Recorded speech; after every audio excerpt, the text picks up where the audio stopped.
Is that you? Alecto's voice was flat as she recognized Lupin. She sprang forward and fired 3 curses in rapid succession. Lupin dodged the first, threw up a shield charm to stop the second, and the third glowed green. He cast Oxio, yanking a nearby table across to block it. Alecto, wary of drawing attention, tried to apparat away, but Lupin was faster. He hit her with a disarming charm. Her wand clattered from her hand and her spell died. "Surrender," Lupin said, pointing his wand at her. De primo, the ground beneath Lupin gave way. He fell as the street collapsed into a pit. Explosions ripped through the air. Several Death Eaters materialized, and Alecto seized the moment to snatch back her wand. Travers was already lining up an Avada Kedavra when a voice cut through. "Impedimenta!"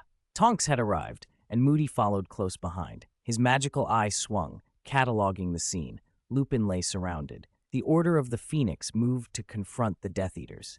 Rodolphus Lestrange sneered. He had once been sent to Azkaban by the Order. Moody grunted, "What in blazes are you playing at?" The Death Eaters glared, and Rodolphus spat, "So it's you.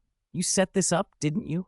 "What?" Moody began, but the Death Eaters vanished with a hiss as they apparated away. Tonks hauled Lupin from the pit. They exchanged bewildered looks. "What plan?" Lupin asked, voice tight. "Could the explosion not have been theirs?" "We don't know," Moody said, his face a map of old scars. "We asked Dumbledore." A dog burst from the shadows. "Padfoot," Lupin called. Sirius staggered back into human form, scowling. "Those Aurors have the place locked down, won't even let a dog in." He sniffed the air, fury in his eyes. "I smelled her, Bellatrix." "That madwoman wasn't caught," Lupin said, and the explosion seemed aimed at the Death Eaters. They all had questions and no answers. For now, they waited. Kingsley would try to get a confession from the goblins, and the Order melted away so nothing looked suspicious. Once the last Order member left, a nearby house door creaked open. Gaussy stepped out, slapped his chest, and exclaimed, "That was something. Death Eaters, and even old Moody." He flashed a malicious grin as a nut rolled past his boot. He picked it up, wiped it on his sleeve, and tucked it into his pocket. "My rich boss will be pleased." An Asian-faced young man followed, rubbing his hands. "So this is how you make the big money?" "Don't knock it," Gaussy said. "They're generous. You can get a lot of galleons at once." He looked at the newcomer with a smirk. "If you hadn't been so keen to help your brothers, I wouldn't have brought you here." "The portkeys were expensive," the young man muttered, "but the payoff was clear enough. They didn't have to fight, just watch, report, collect." "I'm a peaceful wizard. I don't like fighting," Gaussy added with a mock sigh, and the two slipped away into the alleys. Gringotts sits at the seam between Nocturne Alley and Diagon Alley. After the explosion, Tang Mi arrived on the scene quickly, partly to help, partly because his boss had ordered him there. John had told him that if Gringotts ever blew up, Tang Mi was to go immediately. The findings were stark. 1 Death Eater dead, 1 captured with a severed hand, and another rescued by Lord Voldemort himself. Pierce's voice, when he reported Voldemort's appearance, made Tang Mi's skin prickle. If the Ministry hadn't arrived soon, Pierce might have been dead. Pierce, shaken even as head of the Auror office, quipped, "At least no one can question our work now."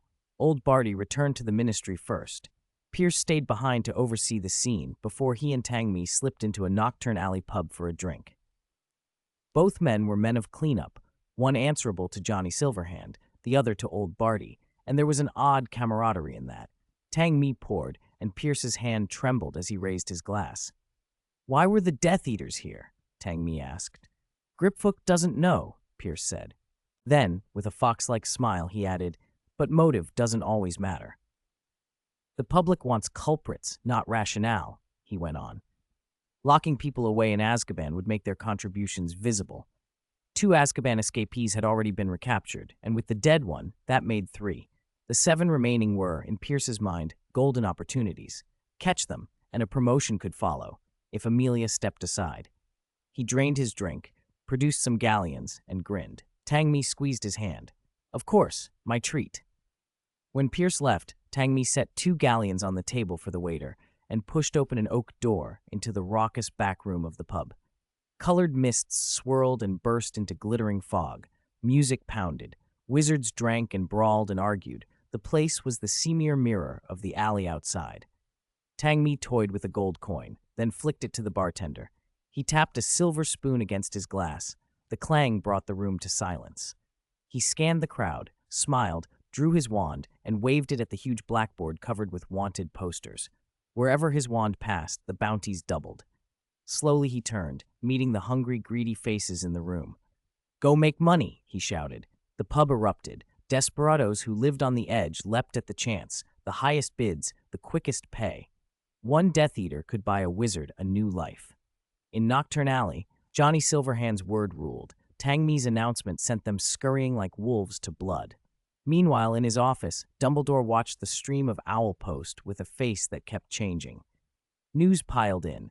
Gringotts exploded. Amicus was captured. A Death Eater lay dead. Bellatrix Lestrange's name surfaced, and Voldemort himself had appeared. Dumbledore looked up at John, sitting across from him. All the signs seemed to point to the student in front of him. "John?" Dumbledore asked, voice taut. "What exactly have you done?"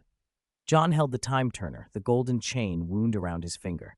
He was calm. "I haven't done anything," he said. "I've only ever done one thing." He looked at Dumbledore, and seeing the usual benevolence shaken on the headmaster's face, went on. "You're too self-righteous, Professor. You take it for granted that sacrifices are necessary. You sent Hagrid to find giants as if he were you. He isn't. You are the embodiment of justice, so righteous you disdain unseemly means. But you forget, not everyone is Dumbledore. Most are just ordinary people." John rose and folded the time turner away. "Death Eaters scheme, and so do I. They retaliate, and so will I. An eye for an eye, a tooth for a tooth. That's what I've always been doing, Professor." Dumbledore stared, stunned, as John put the time turner back into his pocket. Section 3-2. He bowed to Dumbledore and smiled. "I hope you won't stop me." Then he left the headmaster's office. The bomb he had planted in the Lestrange vault went off, but to his regret, it hadn't hit Lord Voldemort as he'd intended. Tangmi relayed everything to John, and he sighed with annoyance at the mistake. He hadn't expected Bellatrix to touch the golden cup. He had wired the explosion to trigger the moment the cup was moved, precisely because he wanted to destroy Voldemort. Of course, Bellatrix would know about the cup. After all, it had come from the Lestrange vault. That made sense. "This present didn't reach you, Tom," John murmured to himself. "Wait for the next one." John clicked his tongue twice. Bellatrix being crippled was a blessing, and Pierce had taken the credit. The next morning, the Daily Prophet ran the story across its front page, praising the ministry's efficiency. Ron, who had once said the ministry only got lucky catching escaped Death Eaters, looked thoroughly vindicated. Not long after, a second fugitive was captured, and because of that huge blast, one Death Eater was killed. For the trio who knew about the Order of the Phoenix and the return of Voldemort, the news could not have been better. "All the Death Eaters should just die," Ron muttered. Harry, already close to despair from Snape's relentless intrusions into his mind, looked exhausted. Snape's method of teaching occlumency was brutal. He forced his way into Harry's mind, and Harry fought him every time. He didn't feel he was getting better. If anything, it felt worse. Last night had almost sent him to the hospital wing. He could still feel Voldemort's furious emotion, like someone whose most cherished treasure had been stolen. After seeing the newspaper, he understood why Voldemort was so enraged.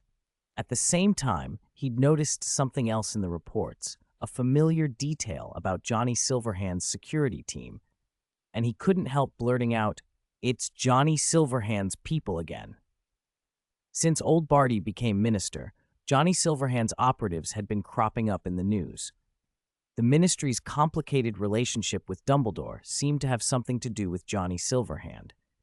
Harry suspected old Barty might be taking orders from him, and that Johnny's dislike of Dumbledore had something to do with the title Second King. He kept the thought to himself. Hermione would call him mad if he said it aloud. They fell back on the subject of Snape. Hermione, who knew what the training entailed, offered the same small consolation she always did. "Maybe it's like being sick," she said. "It gets worse before it gets better." "Snape's coaching is making it worse," Harry protested. "It's too painful. I hate that corridor." Almost every time he dreamed he saw that corridor and that locked door. "This isn't a joke," Hermione snapped. Dumbledore wouldn't have arranged for Snape to teach you occlumency if he didn't want you to stop dreaming about that corridor. You have to try harder. I am trying, Harry shot back. You try it. Snape forcing his way into your head isn't something you can just enjoy. Maybe, Ron began. Hermione gave him a look that shut him up. Ron took a breath and offered a different theory. Maybe it isn't Harry's fault he can't close his mind, he said slowly. Maybe Snape doesn't really want to help him. Maybe he wants to pry Harry's head open wider so you know who can. Don't be ridiculous, Hermione snapped. How many times have you suspected Snape of something and turned out to be right? He used to be a Death Eater, Ron insisted stubbornly. We've never seen proof he's changed. Hermione's face tightened with exasperation. If you don't trust Snape, who do you trust? Dumbledore. Dumbledore is the one who put you with Snape, Hermione cut him off. Harry's gaze drifted toward the Slytherin table as he grew uncertain. Malfoy, finishing his meal, felt the look and glanced up to meet Potter's eyes with a glare. Harry froze. He had actually been looking toward John. Malfoy took the stare as a provocation and would have charged if he'd had any cause. Harry forced his eyes away, unnerved. Snape had once said that, apart from himself, only John knew occlumency. And Snape had gone oddly nervous when John once came into the potions classroom. Why was Snape afraid of John having contact with Harry? Between those worries and an avalanche of schoolwork, 5th year was a grind. DA meetings and Snape's weekly lessons left Harry physically and mentally drained. Valentine's Day was coming, and he was still alone. Cho Chang had agreed to go out with Cedric at the tea shop. Harry felt like he didn't belong, and for a moment wished he could vanish. Passing through a corridor, he saw Ginny with Michael Corner, and the two of them moved together like a couple. A strange ache tightened in his chest. For a second, he wondered if he was the only single person left at Hogwarts. Chapter 330. Draco and Astoria February 14th came, and the school was thick with a scent of romance. John hardly noticed the day itself, but Draco had clearly prepared. His hair had taken 2.5 hours to style, and he was dabbing himself with an unmistakably pine-scented perfume. Crabbe and Goyle were around, and as usual, were given short shrift by Draco. These days he kicked them away more often than not. Pansy Parkinson, momentarily free from Daphne's usual domineering presence, had arranged an outrageous bow in her hair and wore a sugary, girlish outfit that didn't suit her femme fatale air. Her younger boyfriend was in 3rd year and eligible to go to Hogsmeade, and the sight of them together only amplified the pink, oppressive atmosphere in the corridors. As they lined up to leave for Hogsmeade, Pansy kept winking at her date. Filch stood in the foyer, handling permission slips flitting through his fingers as he checked them. Professor McGonagall stood nearby supervising, and even Umbridge was present, her bland face taking on a predatory expression as she watched the students file past. Daphne caught John's sleeve. She had changed her hairstyle. Her loose blonde hair was tied back, and she'd chosen a white dress she wouldn't normally wear. The effect made her look like the girl next door instead of the polished young woman she usually was. Daphne's eyes scanned the crowd, then brightened with a mix of indignation and determination. Astoria got a love letter, she hissed. Some boys asked her to meet in Hogsmeade. I'm going to find out which house that cad's from. As an older sister with no suitor of her own, Daphne was not pleased at the thought of someone charming her precious little sister away.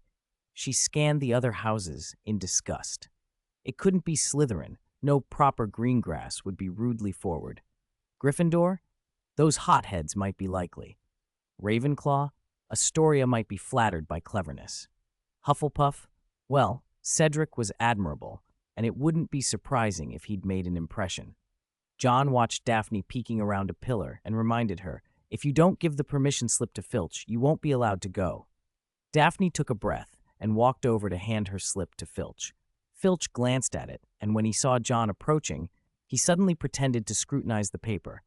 Is that the coupon? He asked under his breath. The ice cream one, John said, thinking back. I gave you a discount card. You can use it forever. No, Filch said, and for once his face turned pink. That one was only for one person. John paused, surprised.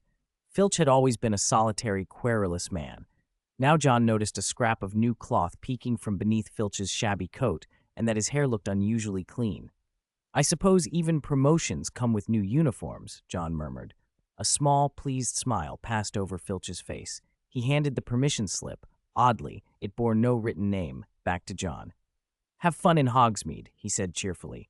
The other students stared. They had never seen Filch like this. McGonagall hesitated. Permission slips were supposed to be kept on file, but the memory of past parental misadventures with entrance policies made her look the other way. Umbridge opened her mouth as if to intervene, then thought better of it. She remembered John's quiet threat and clutched her quill tight, rooted to the spot. 303. Section 303. Students filtered out of the grounds in pairs, laughing and chattering. Daphne watched her sister walk off alone and sneered, "That boy is awfully cautious." Nearby, Pansy and her boyfriend were loudly plotting to try the new ice cream shop, the one Filch had been pestering the staff about coupons for. It used to be Florian Fortescue's ice cream parlor in Diagon Alley, but rumors said someone had invested and opened branches across the country. For the grand opening, there were half-price coupons and a spin-the-wheel lottery. The prizes were bizarre specialty flavors, tomato and egg and mapo tofu, and winning the discount card meant unlimited ice cream. Daphne blinked. Why did John have a discount card? "That place is always packed," Pansy said, nudging her boyfriend. Daphne, with a sly smile, added, "They've got a couple's week. Complete the tasks. Get free ice cream." Her eyes flicked toward her sister, then secretly to John. "I hear the ice cream is fantastic." "Then let's go try it," John said, smiling. Daphne instantly forgot everything but the promise of free ice cream. She got her sundae, but her face was a map of grievance. An aura of wounded pride practically shimmered off her. John had ordered cream flavor. After the richness faded, it felt greasy and cloying. Daphne watched the couples at the couples window, the girls gazing adoringly as their partners threw the dart, waiting for the wheel to land on kiss on the forehead. The girls closed their eyes. The boys obliged. Task done. Relationship advanced. Ice cream free. That should have been her. So how could they skip the task? Daphne was fuming.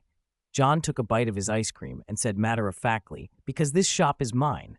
He was the investor, though not through some giant firm, but his private money. Daphne despaired. Such an opportunity slipped away because of him. Then she saw Astoria, and beside her, Draco Malfoy. They were walking toward the shop. Malfoy had tried to take Astoria's hand a few times, but had been interrupted. Now he eyed the couple's spot with hungry hope. Daphne yanked John behind a low wall to hide, eyes flashing. She had been ready to make Malfoy pay for stealing her chance. John watched Malfoy line up with a look of innocent anticipation, while Daphne tightened her grip on her wand. John could imagine the humiliations that might follow. He even fished out a handful of galleons, wondering whether 100 would be enough to soothe whatever came next. Malfoy, two melting cones balanced atop his head like horns, grumbled beside John. "I think love is free," he complained loudly. John just hummed. "Free, huh? Why won't she date me? What era is this? Am I, Draco Malfoy, not worthy?" He wiped the melting ice cream from his face, stubborn and affronted. John hesitated. Daphne clearly disliked Malfoy more than anyone else, but then patted Malfoy's shoulder in consolation. "Look on the bright side. At least she didn't put a jinx on you." Malfoy blinked. "That's supposed to make me feel better?" He searched John's face for sincerity. John smiled kindly. Malfoy took it for a joke, brightened, and in a flustered move to regain dignity, flung his ice cream into the street, heedless of decorum. Daphne pulled Astoria away, and John and Malfoy wandered down Hogsmeade. They passed the ice cream parlor again and saw Cedric gently kiss Cho Chang's cheek. As the couple completed the task, Malfoy bolted, snatching the prize from in front of Cedric with a triumphant cry. "If I can't have it, neither can you." He jammed the cone into his mouth.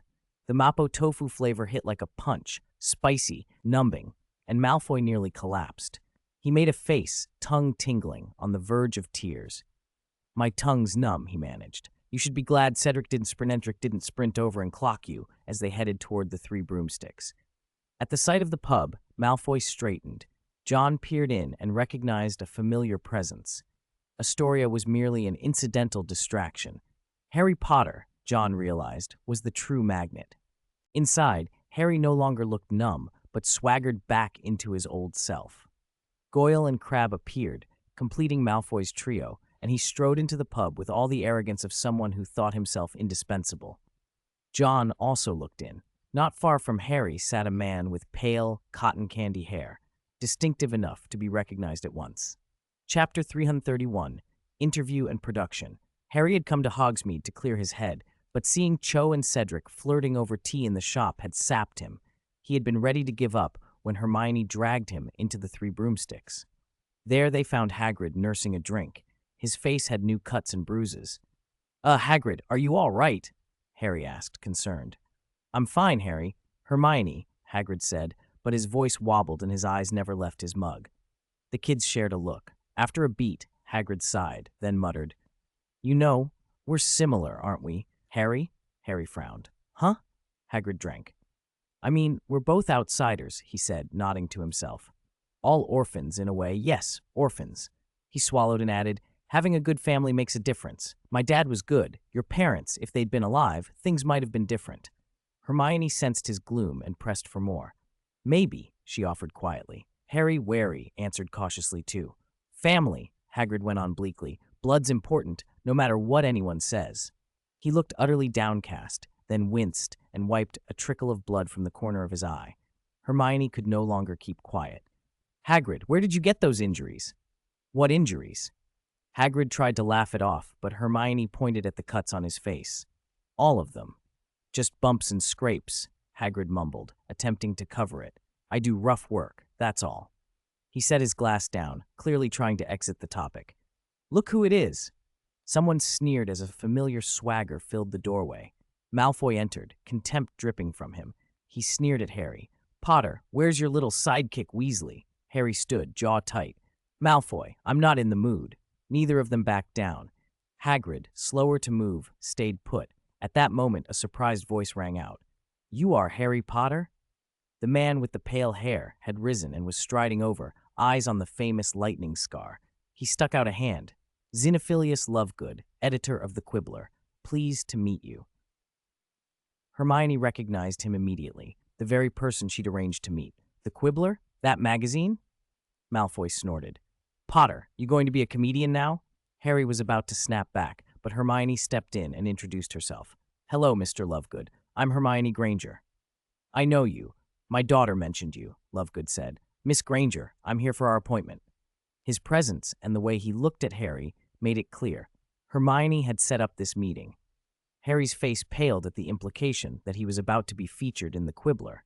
"Comedian Harry Potter," Malfoy laughed aloud, enjoying the moment. Harry bristled. "I'm not," he began, but Malfoy's taunts were already in full swing. Section 304, Hermione was beyond annoyed, and Hagrid growled, "Enough." Hagrid's size was intimidating. Malfoy took a half-step back. His shoulder bumped into someone behind him. Seeing who it was, Hagrid's bravado vanished. He turned, startled, and tried to slip away. John let out a measured breath, veins standing out at his temples.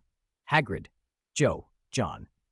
Hagrid looked thoroughly embarrassed. The scars on his face, barely healed, were already changing again, and John felt a brief, cold curiosity about whatever Hagrid was hiding in the Forbidden Forest.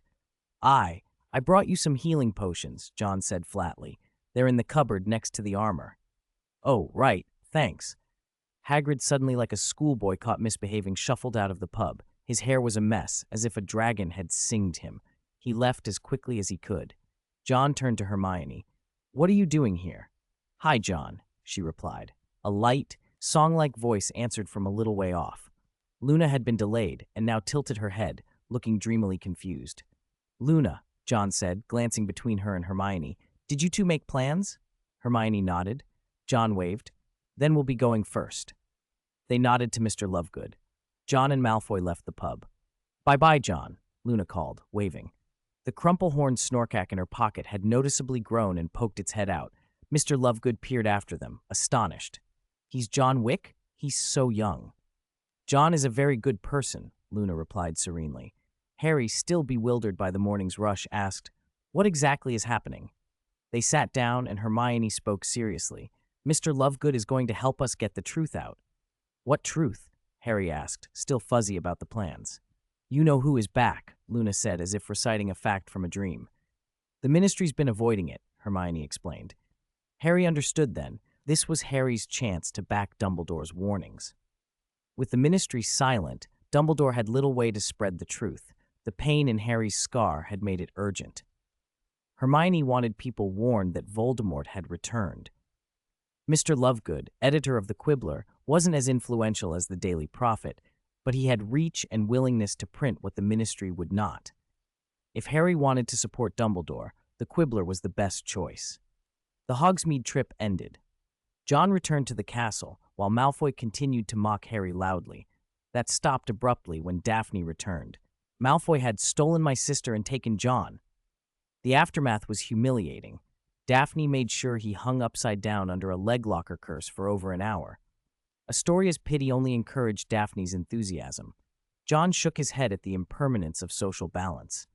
When Malfoy was finally lowered, his face was beet red and his head swam. Night fell. John sat in the Constellation Society, staring at the metallic, bubbling liquid in the cauldron. He opened a drawer, took out a small box, and removed its contents. He set the item into the cauldron. The metal-colored fluid vanished as if devoured. He cut his wrist. Blood welled and dripped into the pot. Thick white smoke billowed up, filling the society. After a few seconds, the smoke paused, as if the world itself had pressed a pause. Then the white cloud recoiled, flowing back into the cauldron.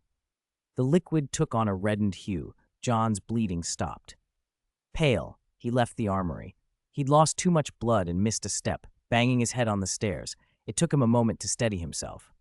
He opened the Constellation Society's cabinet, found a bottle labeled Constellation, and drank 2 long pulls. He felt steadier. The wound on his wrist closed under some quiet magic, leaving only a pale scar. He drank a little more. Color returned to his face. He sat at the round table and looked up at the dome. The starry ceiling shimmered, beautiful, endless. He relaxed back in the chair, his left hand dangling. A gold chain hung from his wrist, a tiny hourglass pendulum swinging beneath. He stared at the sky for a while, rubbing his forehead. The badge at his throat trembled, then pinged. He tapped it. A small notification popped up. He let his lips part almost unconsciously, and in the hush of the Constellation Society, an almost inaudible word echoed. Soon. He fell asleep there. The next day, an owl flew into the Great Hall and landed in front of Malfoy. Malfoy, who would never have been caught reading such a thing before, snatched it eagerly. John glanced over. It was the Quibbler. Malfoy grinned. I want to see if Potter really is going to become a laughingstock. He unfolded the paper. The headline blared, Harry Potter tells the truth. I saw you-know-who resurrected that night. On the Gryffindor table, several owls arrived as well. Letters poured in. Chapter 332, Gold and Seeking Harry received dozens of letters. He was elated. He felt he had done something important. His adolescent frustrations seemed to ease. That happiness lasted until Umbridge arrived. As a political weapon to counter Dumbledore, Umbridge could not tolerate students being comfortable, least of all Harry Potter. She fixed him with a soft, poisonous smile. If I can't deal with John Wick, I can still deal with you. She strode up to Harry and demanded, ever so sweetly, Why are you receiving so many letters, Mr. Potter? Is getting mail against the rules now?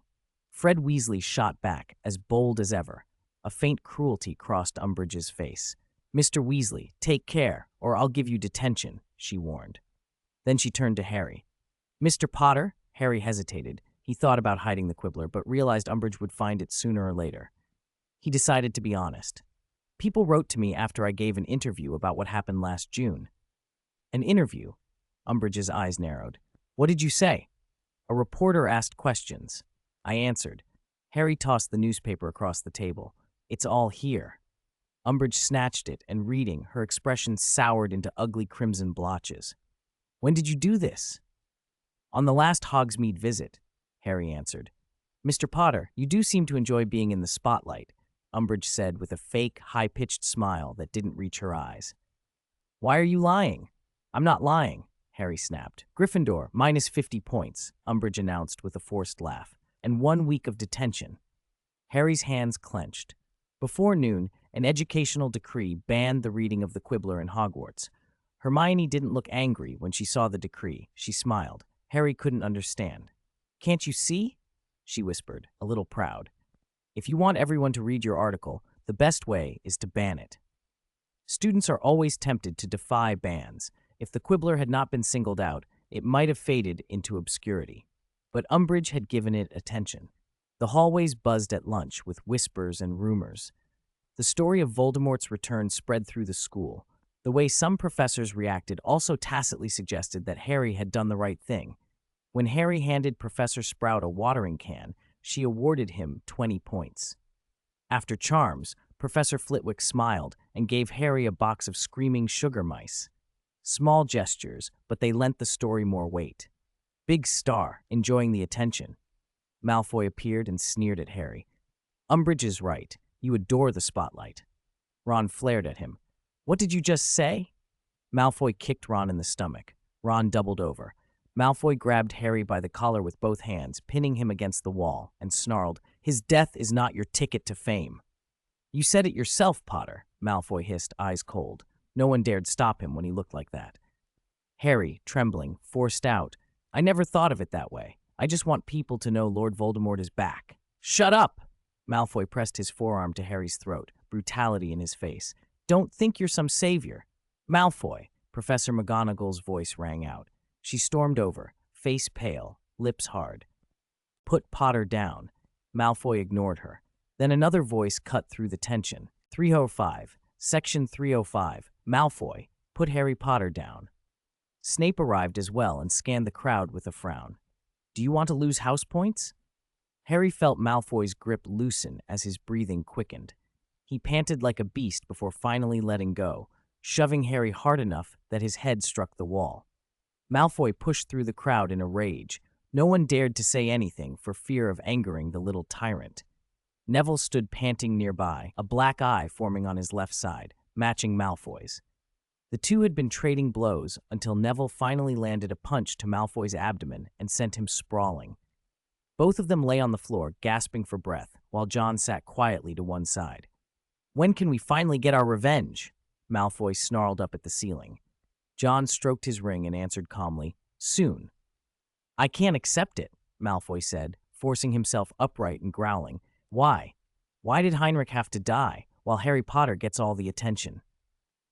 Was his death so worthless, or is the savior more important? John's expression didn't change. The Quibbler had repeated the news of Heinrich Edgar's death over and over, yet everyone praised Harry Potter's bravery. Heinrich Edgar's death went almost unnoticed, as if people were celebrating that a bad seed from a dark arts family had been taken out, rather than mourning a fallen man. They didn't even understand Heinrich. I swear, if Harry Potter dies, a crowd will mourn him, Malfoy spat. He struck the wall with his bloody hand, again seemingly oblivious to the pain. He wasn't angry at Harry. He was angry that the world celebrated Heinrich's death. John stopped moving his fingers and said levelly, This is reality, Draco. Yes, reality. John rose and walked over to Neville. The boy who'd been quiet before felt even smaller now. I'm going to kill Lord Voldemort, John told him, looking straight at him.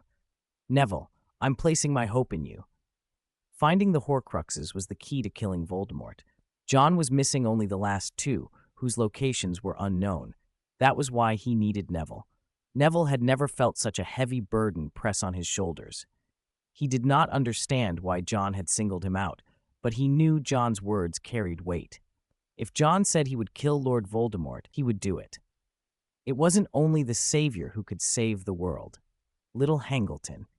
His long, poorly kept blonde hair looked greasy in the night air.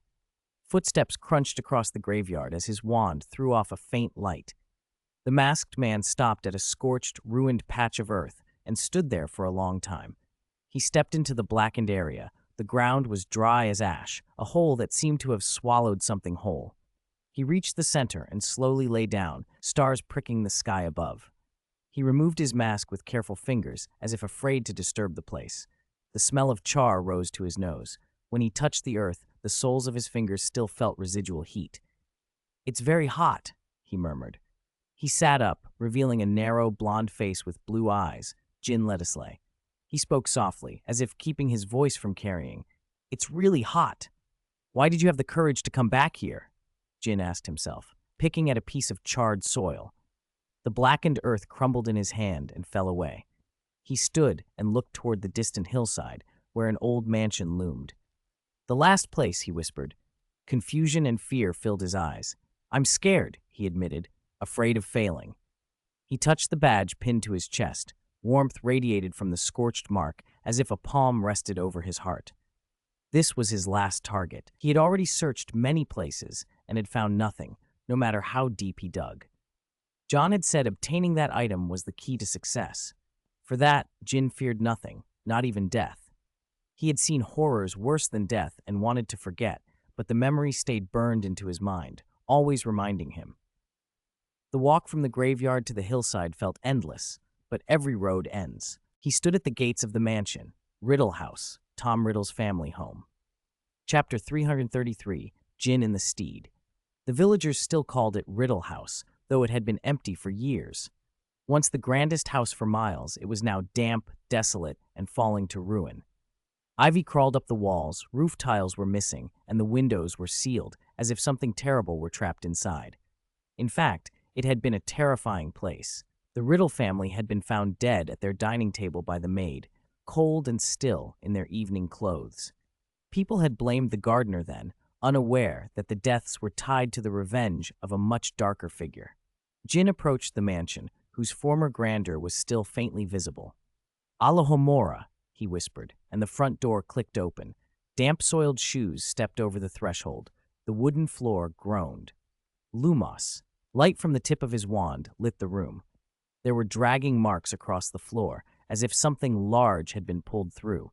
The soil had dried, but the recent damp weather left the edges moist. Jin's eyes swept the rooms. There was a corpse, now nothing but a skeleton. "Dead for a year," he said. He plucked a white hair with his wand, an old man. "Killed by magic," Jin concluded. The certainty brightened his eyes and made him cautious. The marks from the entrance to the spot suggested that something important had once been here. The item might be here, he thought. He searched every reachable corner. Windows were sealed. The lingering stench like rot stung his nose, but he didn't flinch. Still, search after search yielded nothing. In the end, the whole house was empty of what he sought. He stumbled and leaned against a table, despair washing over him. "Nothing," he croaked. His throat felt dry. He ran his fingers through his greasy blonde hair, collapsing inward. He had moved from place to place with hope, imagining he might find it. The hope shattered into dust. His eyes reddened. In a sudden, violent motion, he waved his wand and glass across the house, exploded outwards.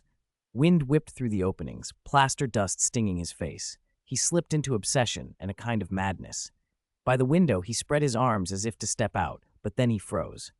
Below, a white steed stood on the grass.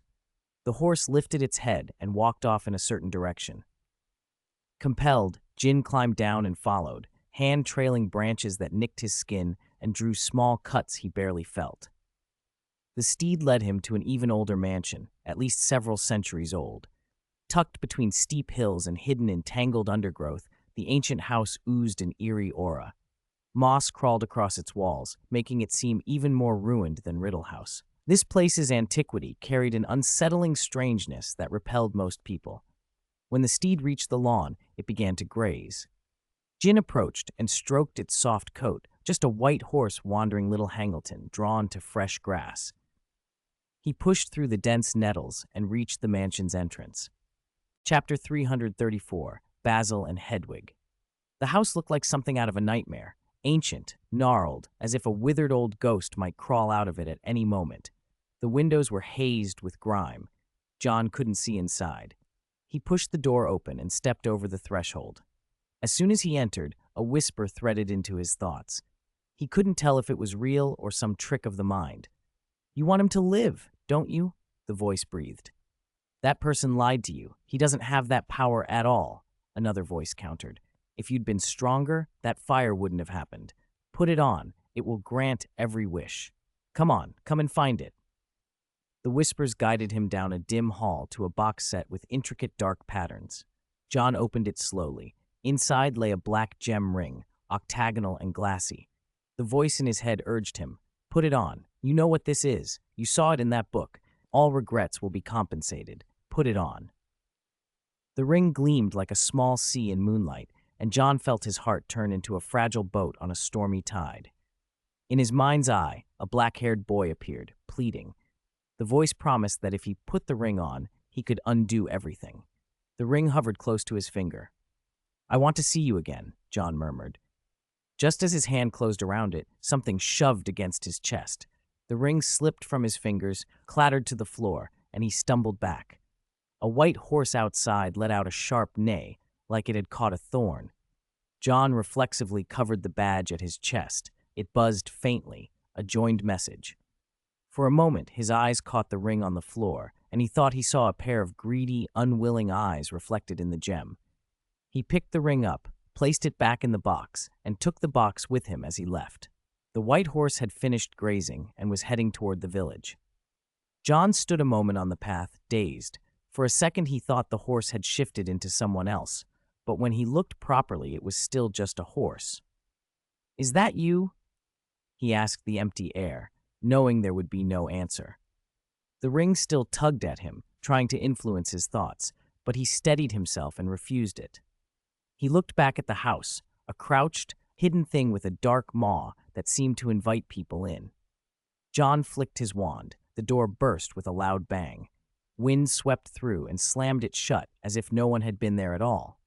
Later, John sorted through the newly delivered items. He kept a controlled face, but those who knew him could tell he wasn't well, his complexion a little too pale. He tossed aside the junk Mundungus had filched to pay off debts. Mundungus rarely stole outright anymore. For repayment, he had begun scrounging through the Black family's refuse. Sirius, wild as he was, had thrown away almost everything that had belonged to his house. Sometimes Mundungus even had to compete with the old house-elf creature for the bits of trash. These latest deliveries were pathetic, small trinkets and worthless baubles. John muttered, "No Horcrux," and pushed the lot away. He'd hinted through Tangmi that some seemingly insignificant items from old families might actually be antiques, but clearly the hint had been ignored. He left the payment deliberately low and warned that if Mundungus brought any more rubbish to make up the numbers, he wouldn't even get interest for it. Basil came to the owlery again. Lately, there'd been fewer places where Basil's services were required, and it needed an outlet for energy. As an unusual bird, Basil's playmates were peculiar too.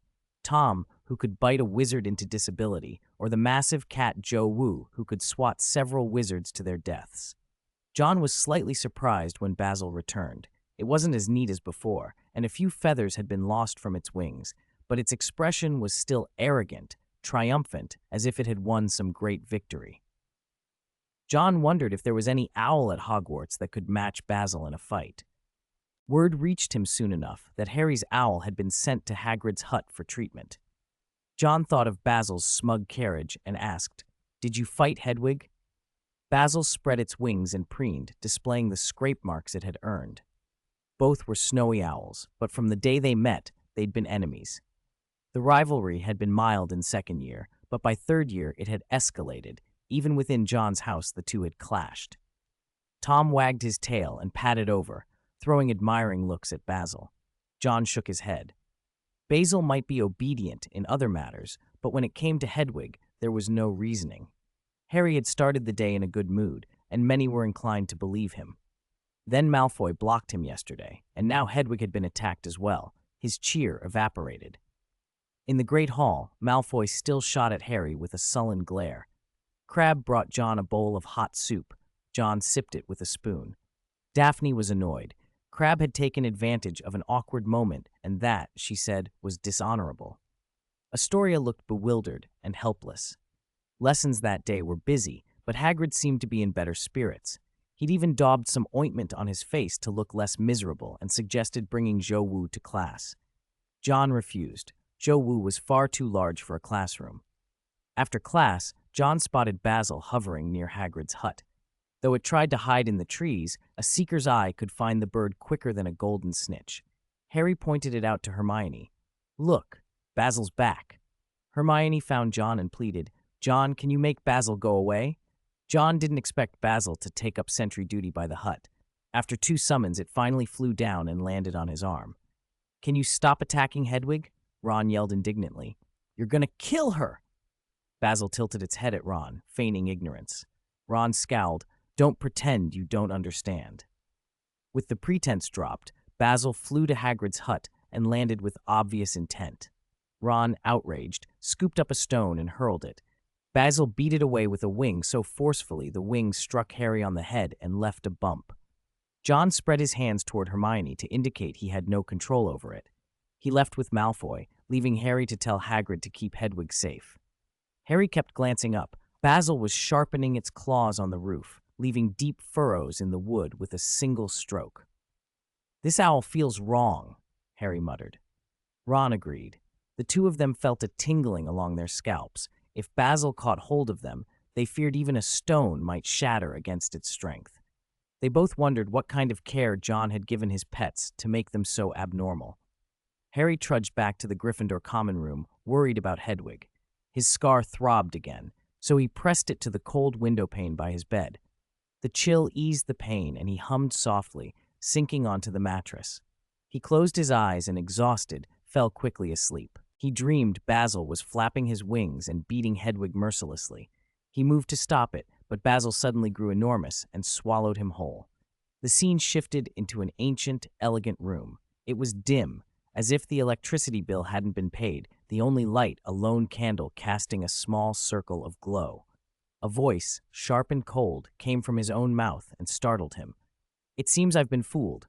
Master, please forgive me. A man in a black robe knelt, trembling. The candlelight flickered over him. The same cold voice, Harry's voice, continued without his control. I don't blame you, Rookwood.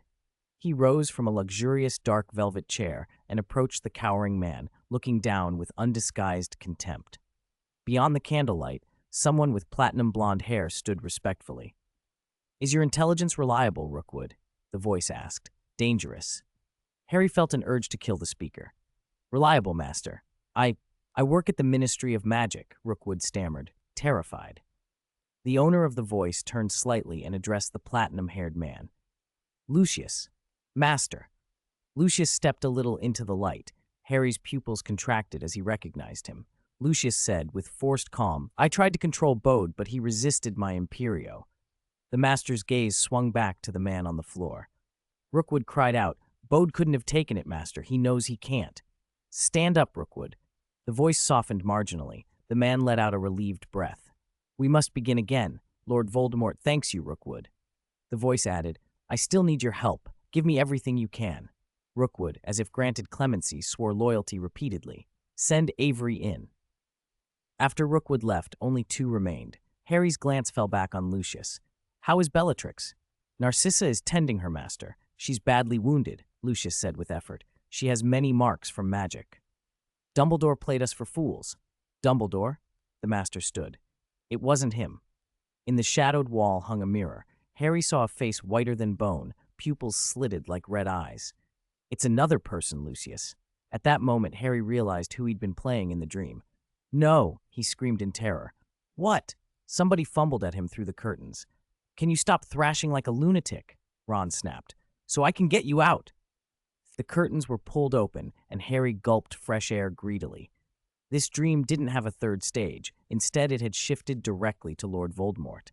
As he breathed, a burning pain spread across his forehead. Trembling, he sat up on the bed and tried to hold on to what he'd seen. Ron watched him with concern. It was you-know-who, Harry said finally. He told Ron about the two men he'd seen. Malfoy's dad was there too, he added. Malfoy? Ron blinked. It sounded unlikely in the way Malfoy had been behaving, but Lucius Malfoy had been a Death Eater. Harry recounted the whole dream, including Bode. Dean and Seamus were flicking about in the room, getting ready for bed and changing. Ron's face grew uneasy. You've got to tell someone, he said. I can't tell anyone. Harry knew exactly what he would say and said it firmly. If I knew occlumency, I wouldn't be seeing these things.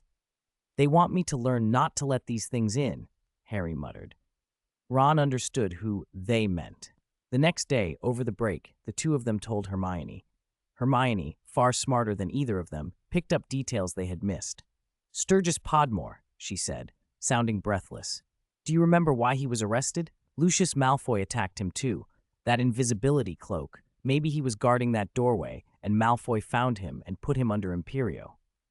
Harry had expected analysis or praise. Instead, Hermione suddenly scolded him. "But you shouldn't be seeing these things, Harry." "What?" he blurted. "You have to learn not to let them into your mind," Hermione said, like a strict mother. "You should be working on occlumency." Harry wanted to argue. This was how he got information, after all. But Hermione cut him off. "I think we should find a way to make you forget what you've seen," she said, stern and certain.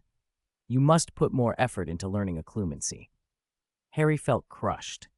He had thought his vision might be useful, but Hermione's words made it sound like a danger that could get him into trouble at any moment. Chapter 335. Ignorance and Lies. Basil beat Hedwig again. A few feathers drifted, and Hagrid got pecked twice. John was called to take Basil away. He glanced at Hedwig. The poor snowy owl was hiding behind Hagrid, too frightened to show her head. Basil continued squawking as John carried him off by the feet. He decided Basil needed tasks, otherwise he had far too much energy. John wrote a few letters and sent Basil out. At last the owlery was no longer a storm of flying feathers. "Thank you," John said, taking a sip of water and nodding to Goyle, who smiled awkwardly.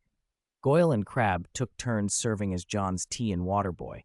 Goyle almost tripped on his way out. Malfoy leaned over and said, "Umbridge is stirring up trouble again." John glanced at Malfoy. Malfoy was in a very good mood after humiliating Harry in potions. He'd secretly peeked at Umbridge's ledger and swore, "One of our professors is leaving Hogwarts. She's finally making her move." John wasn't surprised. Given Umbridge's desire for control and the subtle attack she'd suffered last time, retaliation was expected. "Who is it?" "I didn't see," Malfoy said, awkward. "She came back before I could take a proper look." As usual, Malfoy proved unreliable. Still, John figured it had to be either Hagrid or Trelawney. Those two had taken the heaviest deductions. In a tense exchange earlier, Trelawney had unexpectedly spoken well of Harry, wishing him a long life and a long line. Umbridge's face had gone black with fury.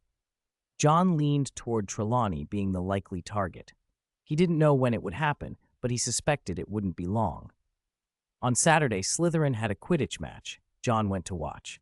At Hogwarts, apart from Harry, almost nobody could match Malfoy on a firebolt. With that advantage, beating anyone else was easy. The trident tactic worked again and again. Slytherin's cheers filled the pitch. The other teams looked mournful, as if Slytherin's victories were a personal affront. Slytherin, of course, was used to it. They won by a wide margin. Singing the victory songs, John saw Malfoy in the usual conceited mood. He leaned over and reminded him quietly, "You crashed into Cho Chang and Cedric pulled his wand then." Malfoy's smugness faltered.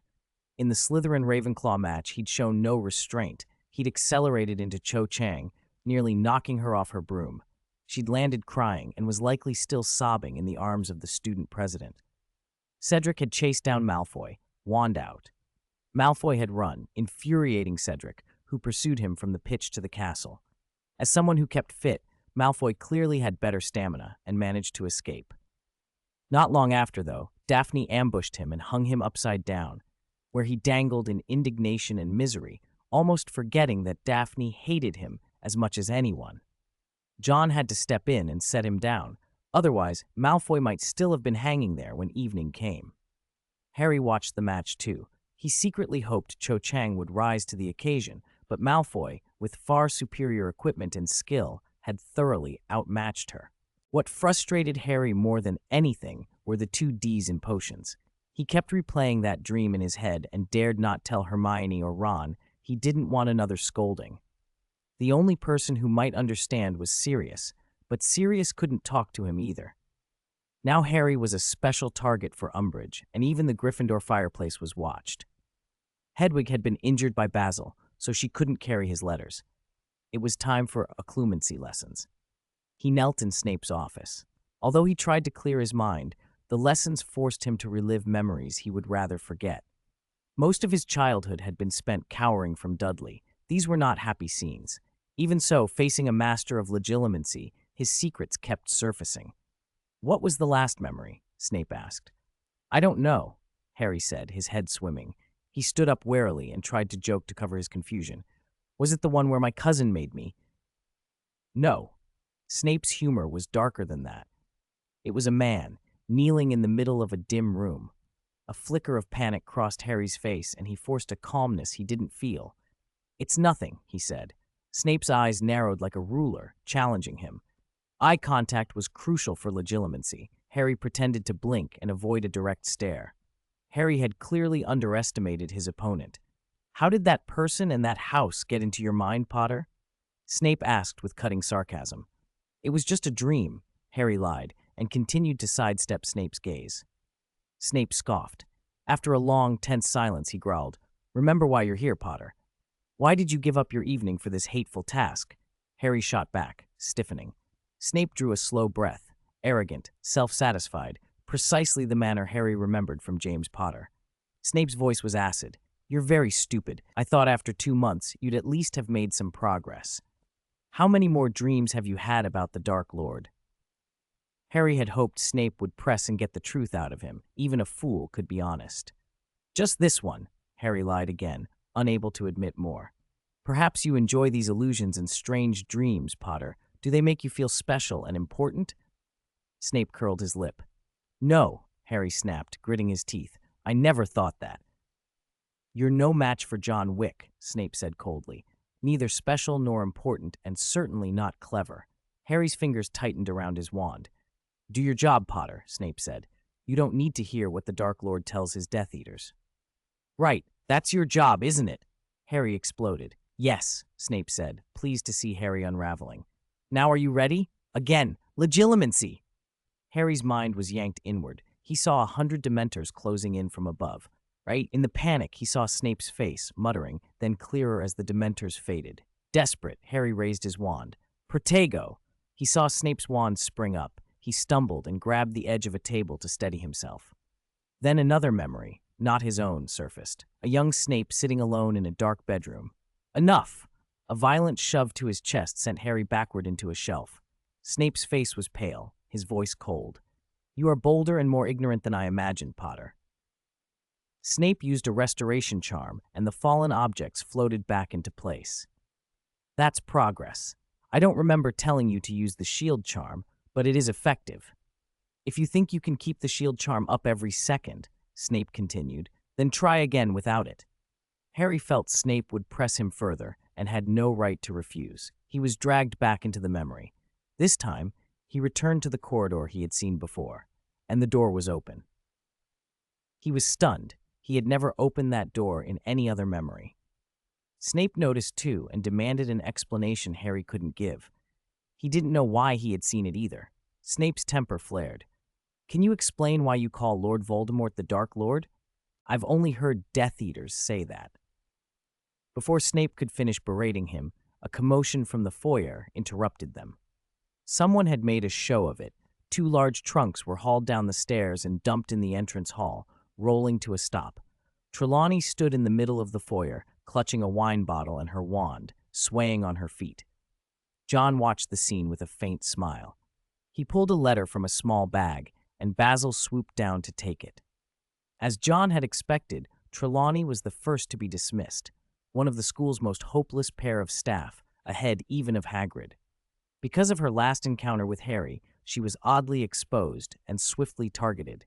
Trelawney shrieked, "No, this can't be happening. I refuse to accept this," and began searching the crowd for someone, anyone, to rescue her. The smell of alcohol on her breath was strong enough that nearby students covered their noses.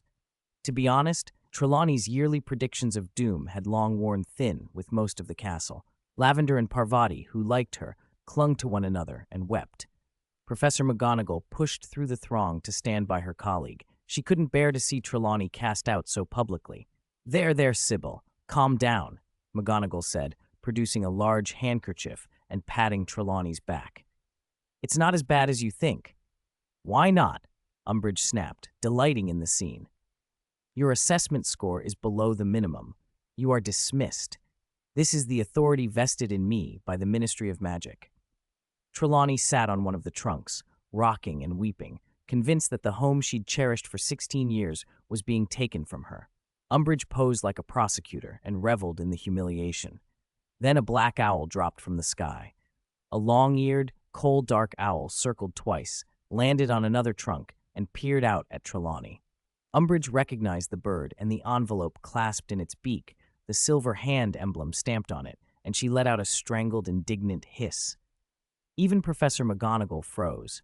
The owl hooted insistently and nudged the envelope forward. Trelawney was too distraught to take it, so McGonagall reached for the letter and opened it. The handwriting inside declared its sender plainly, Johnny Silverhand. McGonagall read aloud so everyone could hear.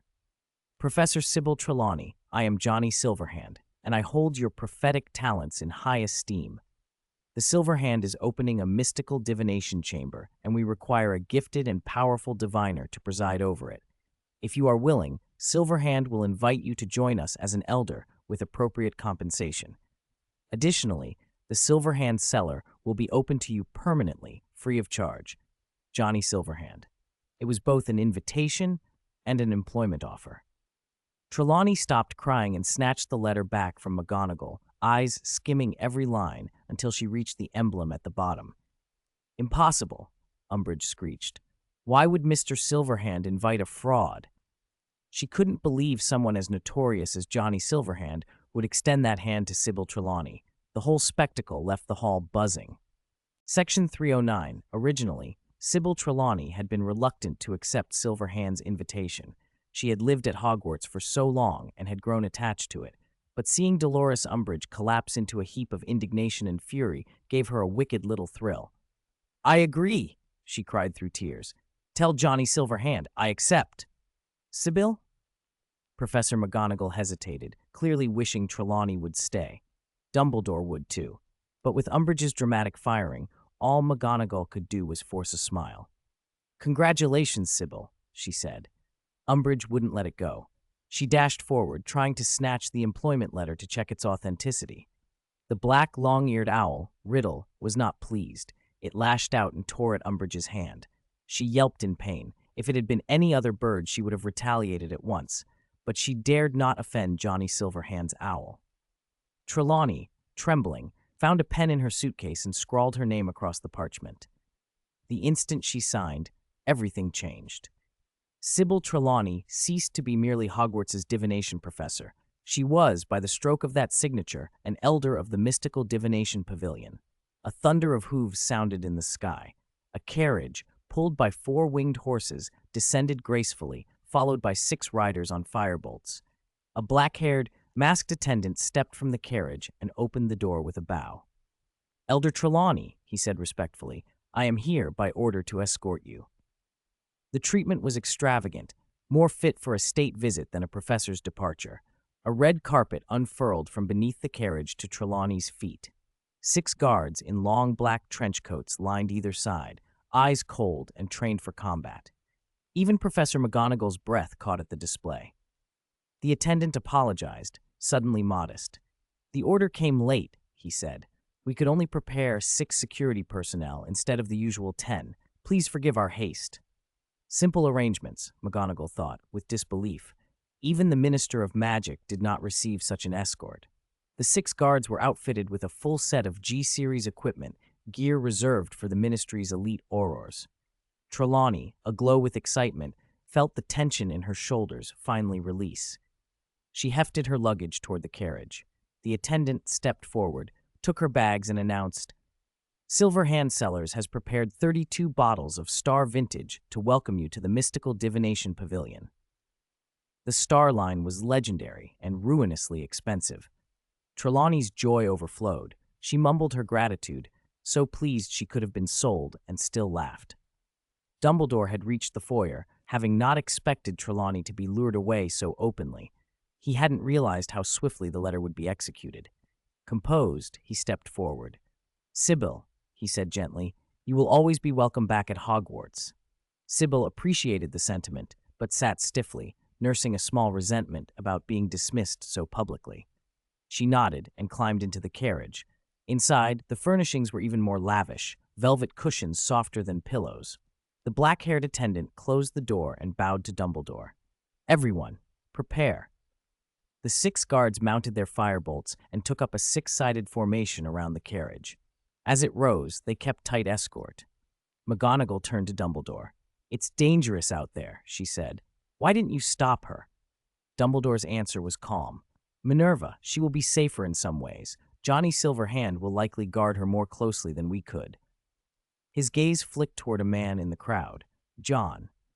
Why would John take Trelawney? Dumbledore's mind ran to the prophecy Sybil had made at her interview, the famed prophecy of the one born at the end of July. That was why Dumbledore had kept her despite her eccentricities. The upper half of the prophecy had been overheard and taken very seriously. The lower half, however, remained obscure. Trelawney herself could not recall it when her seer trances faded, and Voldemort already suspected its importance. Dumbledore had intended to keep her safe within Hogwarts, but when Johnny Silverhand produced his offer, the balance shifted. He believed John would not allow harm to come to Trelawney, not only because of the prophecy, but because Trelawney had, in a way, been John's teacher. John Wick valued loyalty and owed respect to his teachers. Dumbledore trusted that, and the 6 Aurora-level guards in attendance. That level of protection was only slightly less than the force that had once come to take Harry away. Outside Hogwarts range, radio calls crackled. Target acquired. Team 1, take off and join escort. Team 2, ground search complete. Team 3, perimeter sweep within 3 miles complete. Team 4, attacker detected and neutralized. The masked attendant clicked open a watch and checked the positions of 6 hands on it. Very good. Keep it up. The escort swelled from 6 to 16 overhead. The attendant removed his mask, revealing a refined, sharp-faced man. This plan was Zuofei's, he said casually. Too cautious, perhaps. Chudai, old Jack's adopted son, shook his head. Zuofei, Johnny's devoted strategist, had hidden his full strength to lull even the first king into relaxing his guard. The heavy escort was in part a test. Inside the carriage, Trelawney, blissfully unaware of the politics and power plays surrounding her, laid a tentative hand on a gilded cup, recoiled as if it were burning, and smiled at the comfort. Chapter 337, Centaur and New Professor. Our divination professor just left like that? Ron's face was blank. He had been stunned by the display, those 6 firebolts, the winged horses, and still felt as though he'd seen a different world. Harry nodded slowly, thinking back to the day he'd received his own firebolt and how ecstatic he'd been like a small boy. When did firebolt stop meaning anything? He muttered. Hermione, for her part, thought Trelawney's departure might be for the best. She had long felt the divination course lacked rigor and had stopped taking it seriously. Professor McGonagall felt similarly. Lavender and Parvati, however, were distraught at the loss of their beloved class. Fortunately, Dumbledore had arranged a replacement. He had brought in a centaur. The announcement enraged Umbridge even further. Dumbledore's delay, it turned out, had been spent negotiating with the centaur. Parvati, who had assumed divination would be cancelled, brightened at the news. After all, the new teacher was astonishing in appearance. Light golden hair, startling blue eyes. Firenze strode into the hall, his chest still marked by hoofprints, evidence of a recent centaur skirmish. John watched Firenze arrive, noted the centaur's proud bearing, and left. There was something about watching the spectacle that had satisfied him. Umbridge, however, took advantage of the upheaval to tighten her control. Students who had seen how easily staff could be dismissed suspected they themselves might be next. Malfoy threw himself into Quidditch practice. Montague, desperate not to be remembered as a failed captain, drove the team harder than ever. John opened a report from Basil. Trelawney had celebrated thoroughly at the mystical divination pavilion and was, by all accounts, drunk. Tangmi frowned. She didn't understand why John had bothered to set up a whole divination pavilion for Trelawney. She had never seen anything impressive in the woman. John smiled faintly. It wasn't just sentiment. He had brought Trelawney under his wing because she truly had power. The famous prophecy had come from her. Trelawney's visions were genuine, even though she couldn't always remember them afterward. She had also been the one who had taught him how to prophesy. The mystical divination pavilion was more than a hospitality front. It looked like a place for seers, but it was mostly empty of other diviners. What filled it were crystal balls, many of them, set up to record any vision Trelawney might trigger. That way, when she glimpsed the future, it would be captured and preserved, even if she herself could not recall it later.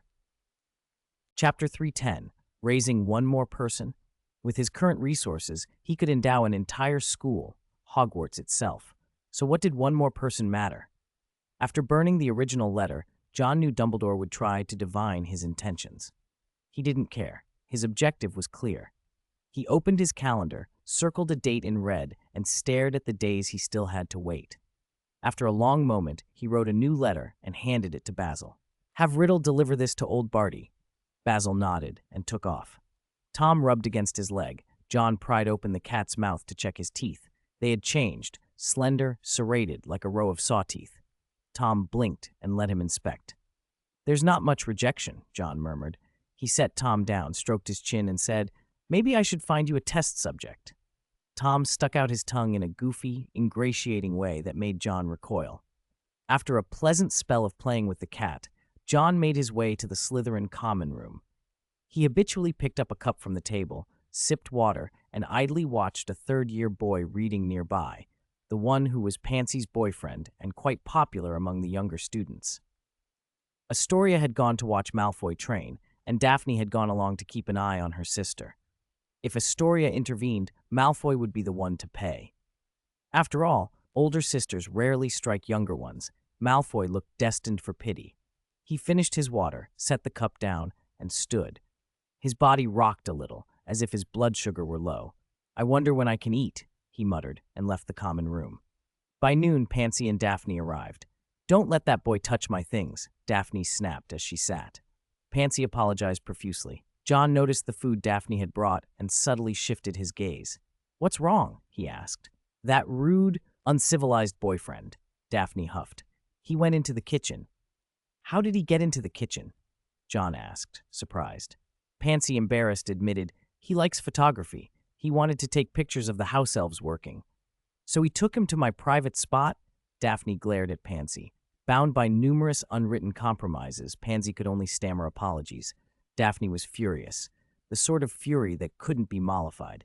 "No one touches my cookware. It's for cooking for John," she shouted. Pansy nudged Goyle, signaling him to plead. Goyle nudged Crabbe, who nudged Malfoy. Malfoy, Pansy's childhood friend, ran a hand through his hair and tried to calm things. "For my sake," he began. "Get lost," Daphne snapped. "Fine." Malfoy fell silent. He had nothing left to bargain with. Astoria, already privately resenting the boy's divided attention, stayed quiet. John said mildly, "Okay, Daphne, sit down and eat." Daphne obliged, and Pansy gave a silent thumbs up. The conflict was only unresolved because the wrong person had tried to smooth it over. Exactly the kind of family politics Astoria intended to exploit. If her sister failed, the Greengrass house would never know peace. After finishing Daphne's meal, tough, rock-like in texture, John wiped his mouth with an elegance that belied his irritation. "Draco, come to the Constellation Society after dinner," he told Malfoy. He rose to leave and, in the motion, knocked a cup from the table. Normally his reflexes would have saved it, but this time the cup slipped and hit the floor. John stared at his hand. Malfoy looked up at him. John waved it off. "It's nothing." He set the cup back and left the Great Hall. Dumbledore's eyes followed him. They lingered on the cup. Snape watched it too, curious. Later, at the Constellation Society, John shook a test tube, a dark red blood mixed with a clear liquid, sloshing until it settled. He set it down just as Malfoy walked in. "I need you to do something for Draco," John said. Malfoy, fussing with his hair and spraying it into place, asked, "What is it?" "Write a letter to your mother," John said. Malfoy blinked. "Huh? Tell her when Mr. K's meeting is," John clarified. "Mr. K?" Malfoy sounded confused. "When did my mother meet him?"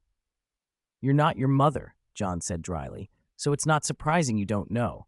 He instructed Malfoy to write the letter himself and to show it to him if his mother replied. Malfoy agreed, though uneasily. "Lord Voldemort is at my house. He'll probably check my letters," he muttered. "Your mother will handle it," John assured him. Malfoy sent the owl. After he left, John glanced at the test tube. The liquid inside had gone black. He studied it for a long moment, then hid the tube where no one would see. Sometimes the simplest plans were the most effective. Chapter 338, Firenze and the Classroom.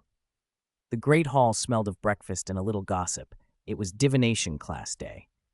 Dumbledore had appointed Firenze as the new divination professor, and before he had even spoken a word, his handsome equine face had already gathered admirers. Malfoy sidled up to John and whispered, Do you think centaurs prefer horses or people? John had wondered that once himself. He looked at Malfoy. What are you trying to get at? Could you ask them for me? Malfoy asked earnestly. John pointed elsewhere. You can get the Gryffindors to do something that rude for you. Malfoy flushed and laughed awkwardly. I was just curious. Earlier, John had beaten him, partly because Malfoy had behaved like a Gryffindor, and he still preferred to keep that crowd at arm's length. Daphne had returned to cooking duties during breakfast. John didn't care what she made. When he bit into it, he realized with some dismay that it was Hagrid's rock cake, capable of grinding teeth. Daphne claimed Hagrid said John liked them. John couldn't remember ever saying so, but the rock cake had one asset. It kept your jaw exercised. He decided, privately, to warn Hagrid against overconfidence in his baking. When class time came, John left with a magazine and headed to divination. The location had been moved from the astronomy tower to classroom 11 on the first floor, likely because Firenze couldn't manage the stairs. When John pushed the door open, the classroom had been transformed into a forest clearing. The floor was soft moss, fan-shaped branches, and lush leaves arched from ceiling to windows. Dappled green light filled the room. He found a spot with his back against a tree and sat, looking up as Firenze watched him. The centaur gave him a warm smile and extended a hand. John Wick, Firenze said. Professor Firenze, John replied, taking the hand. I've heard people speak of you, Firenze said. You made some of my kind very angry that time. Let them be angry, John said with a small smile. If they come to find me, so be it. Centaurs do not hunt cubs, Firenze said gently. If that's the excuse they use, John replied, I can accept it begrudgingly. Firenze fell silent for a moment. Mars is flickering, he murmured. I hope you don't dwell on such things. Mars, the harbinger of war. Centaurs read the skies with a thoroughness that revealed a great deal, and Firenze's tone carried concern. John glanced at a faded bruise, a hoof-marked shadow on Firenze's chest, and couldn't hide his surprise. You still speak for them after being expelled? I bear no enmity toward my tribe, Firenze said. He had been cast out, but he did not wish them to act rashly. John merely shrugged and settled in.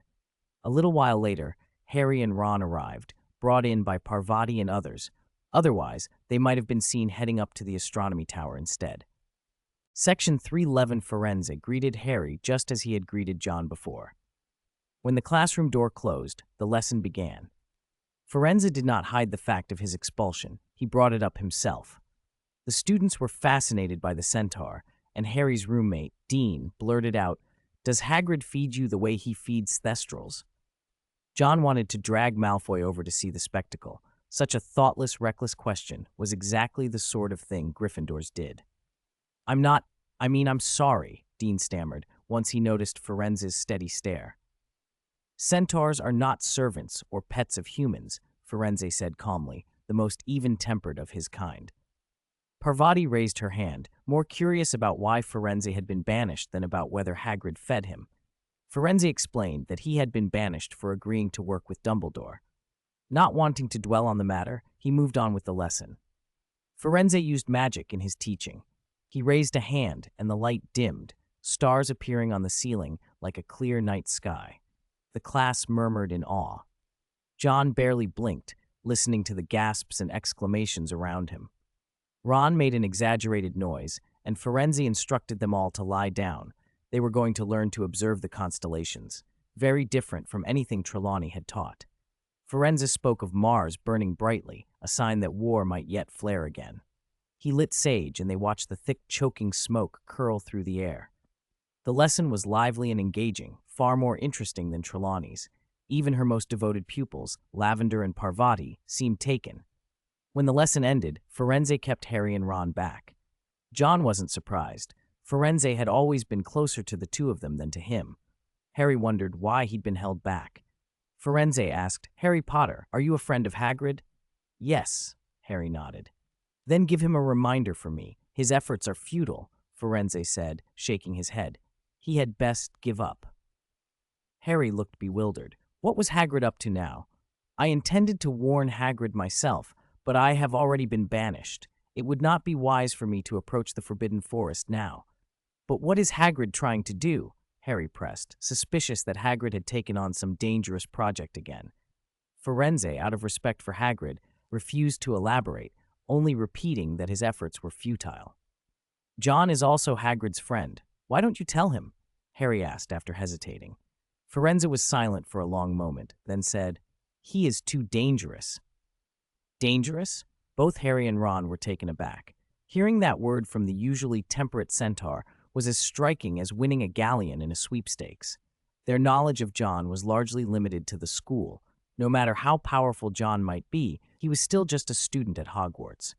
Firenze didn't want to say more about him, but he added finally, He is more dangerous than any terrifying creature you have seen, Harry Potter. You had best stay away from him.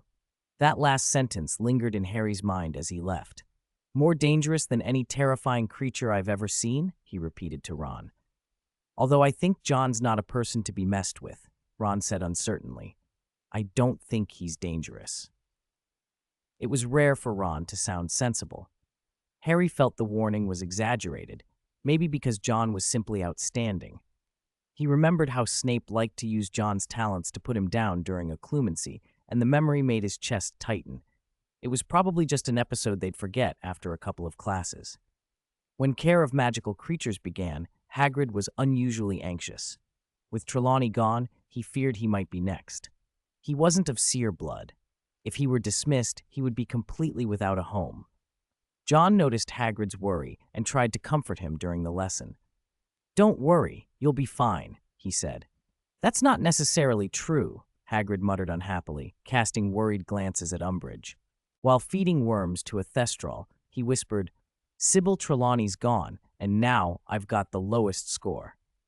He was downcast. There used to be someone beneath him in the rankings, but now he was at the bottom. John didn't know how to tell him that if Umbridge tried to fire Hagrid, she could ruin her own career as investigator. Umbridge stared at the pair as if they were the only people in the room. She would have loved to dismiss them, but remembering John's threat, she only made a note and endured. After class, John saw Harry loudly claim he'd forgotten a book and walk back toward Hagrid's hut.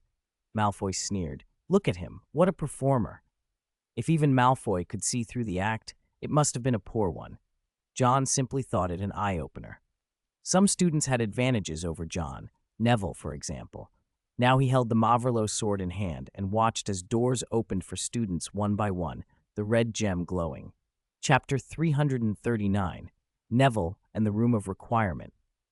It was another meeting night for Dumbledore's army, and Neville had been waiting early at the appointed spot. He'd watched Harry make the door appear by pacing back and forth 3 times. He'd seen the door vanish after the last person left. Standing before a blank stretch of wall, Neville copied Harry and paced 3 times, but nothing happened. He tried again, with the same result. Why isn't it appearing?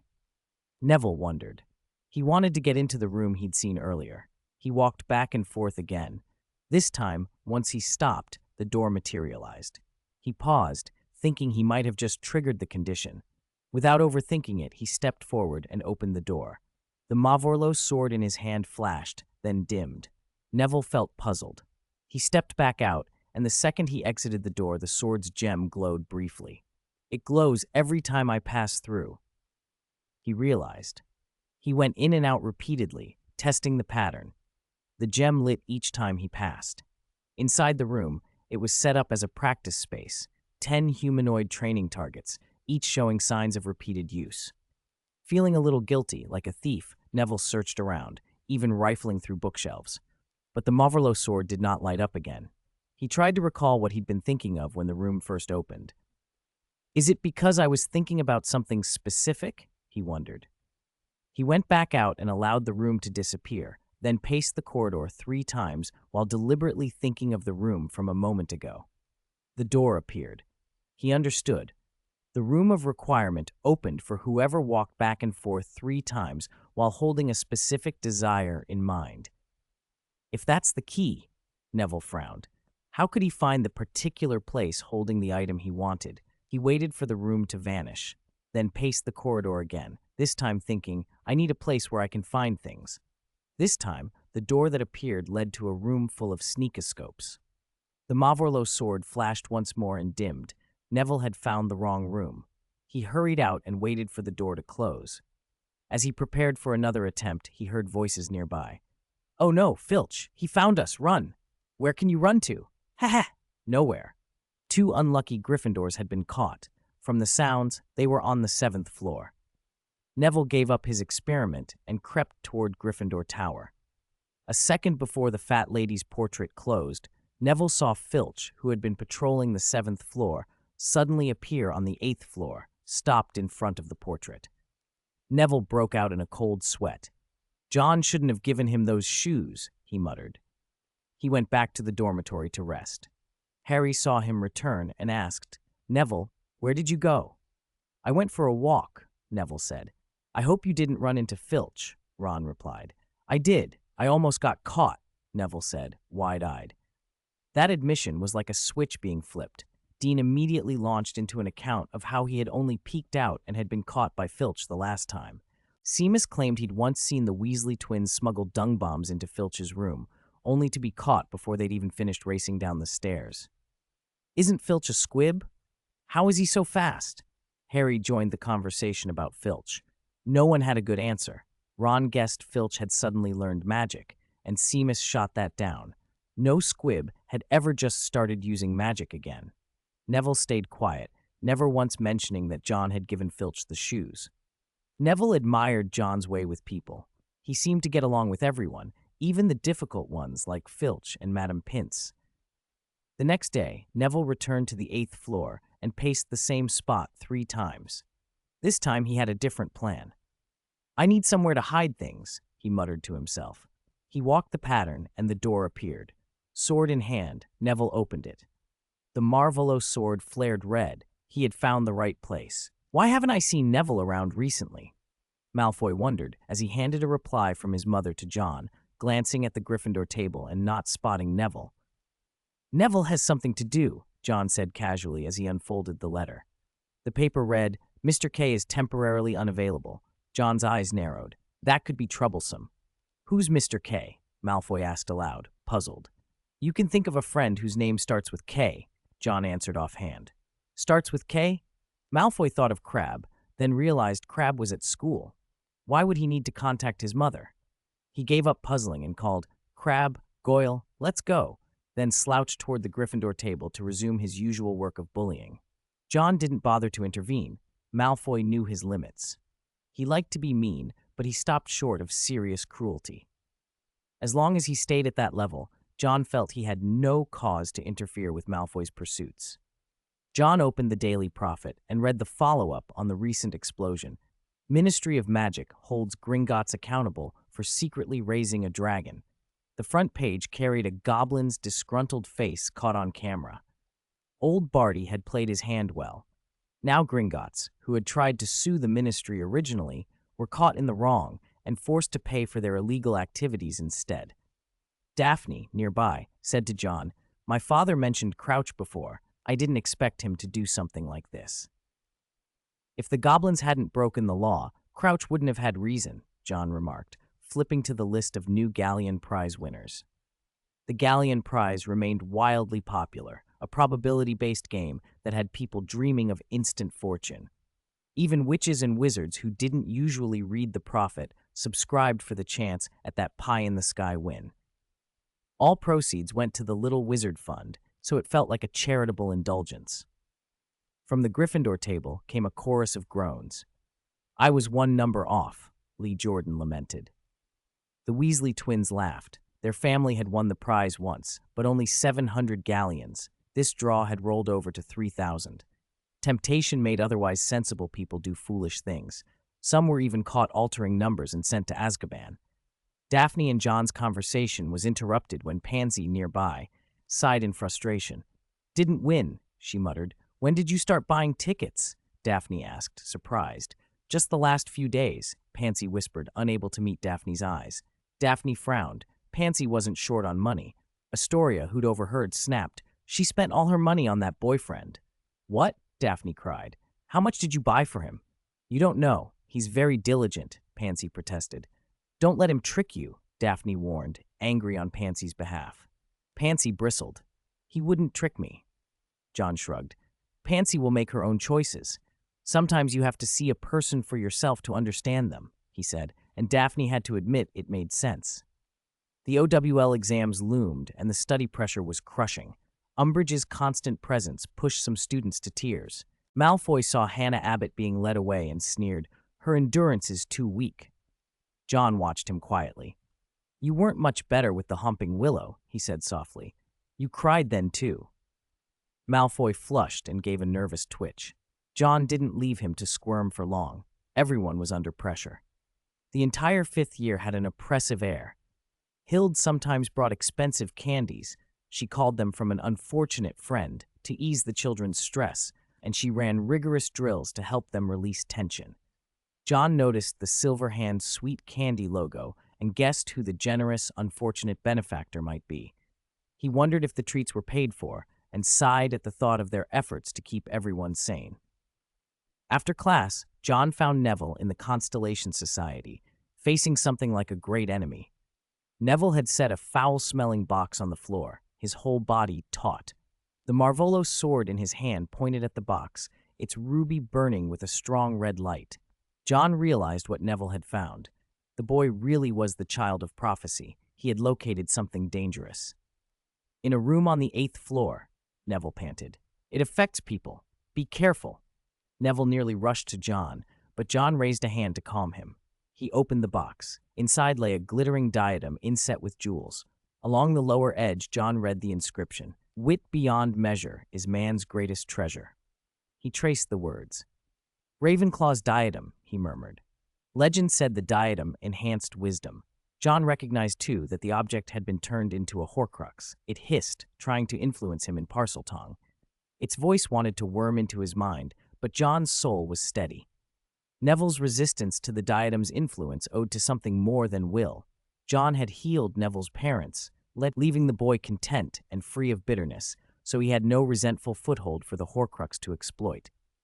Neville opened his right hand and black tendrils drifted from his fingertips. The diadem shrieked, recoiling as Neville staggered back and leaned against the wall, sword still clenched in his hand. "John, what should I do?" he cried. "Wait," John said.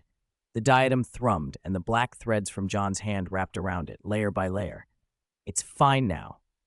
Neville covered his ears in amazement. "You succeeded," he breathed. John nodded. He let a curse he had devised, the soul-eating curse, take hold of the Horcrux.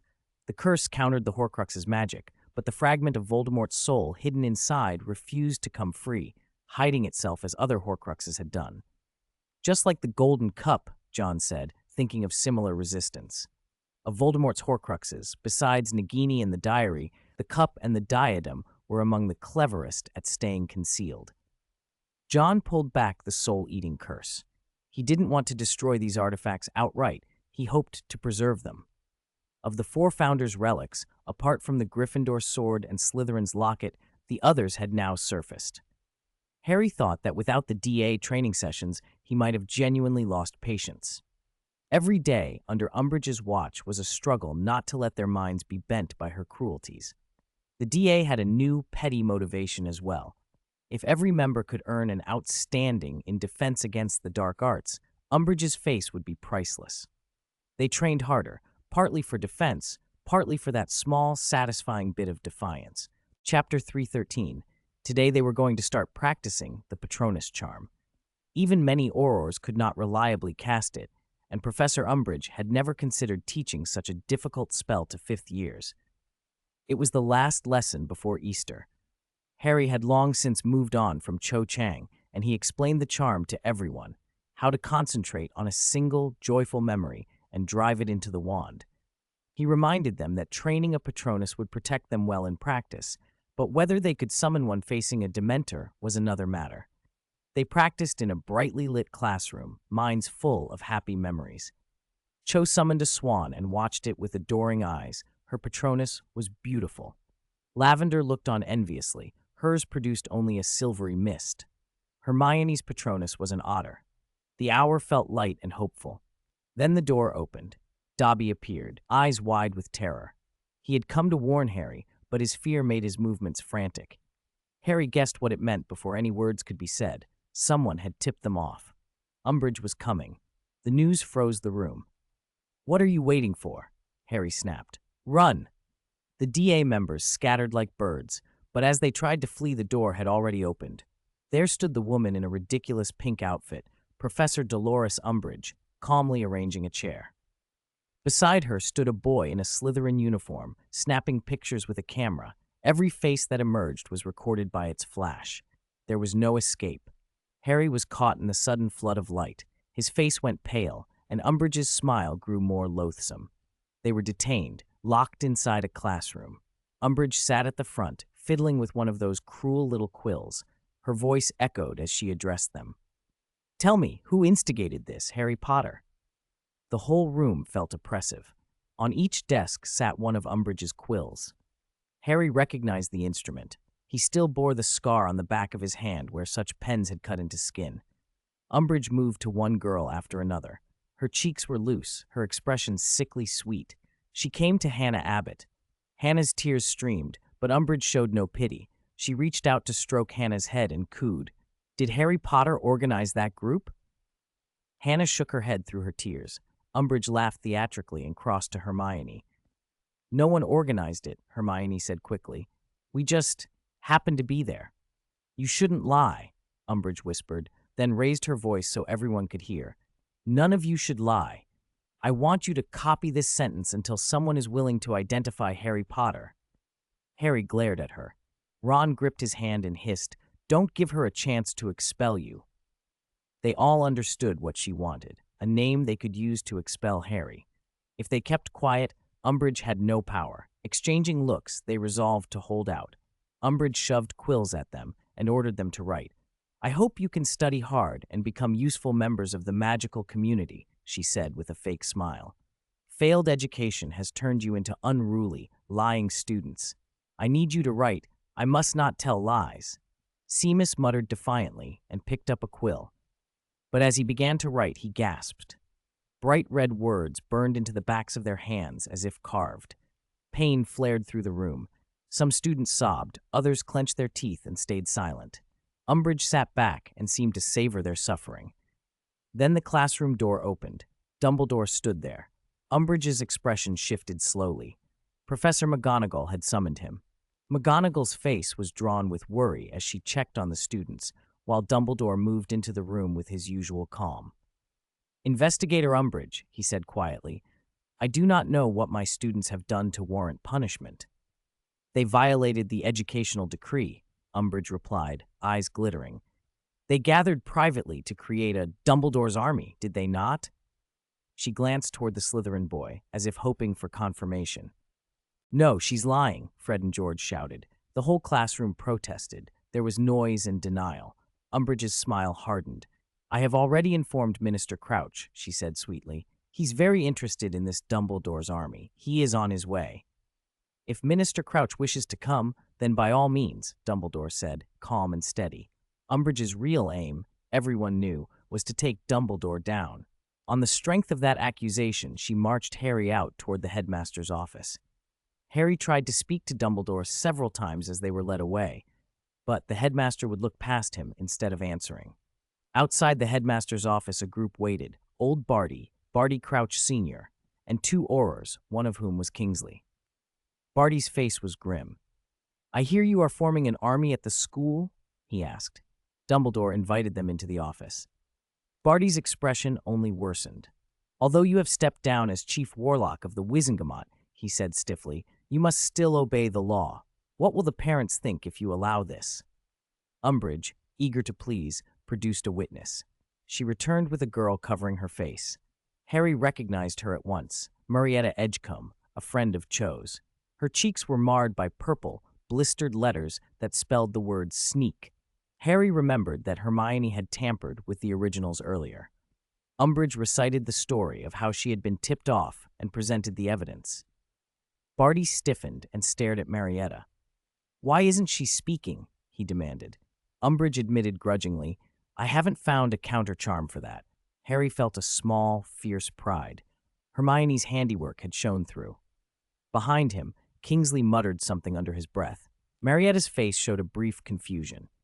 Umbridge expected the girl to corroborate the story by nodding, but rather than agreeing, Marietta denied everything.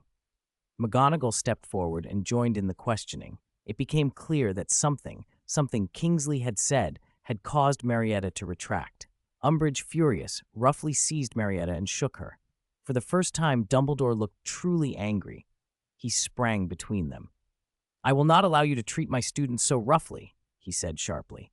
Old Barty's brow remained furrowed, but Umbridge produced a list of signatures.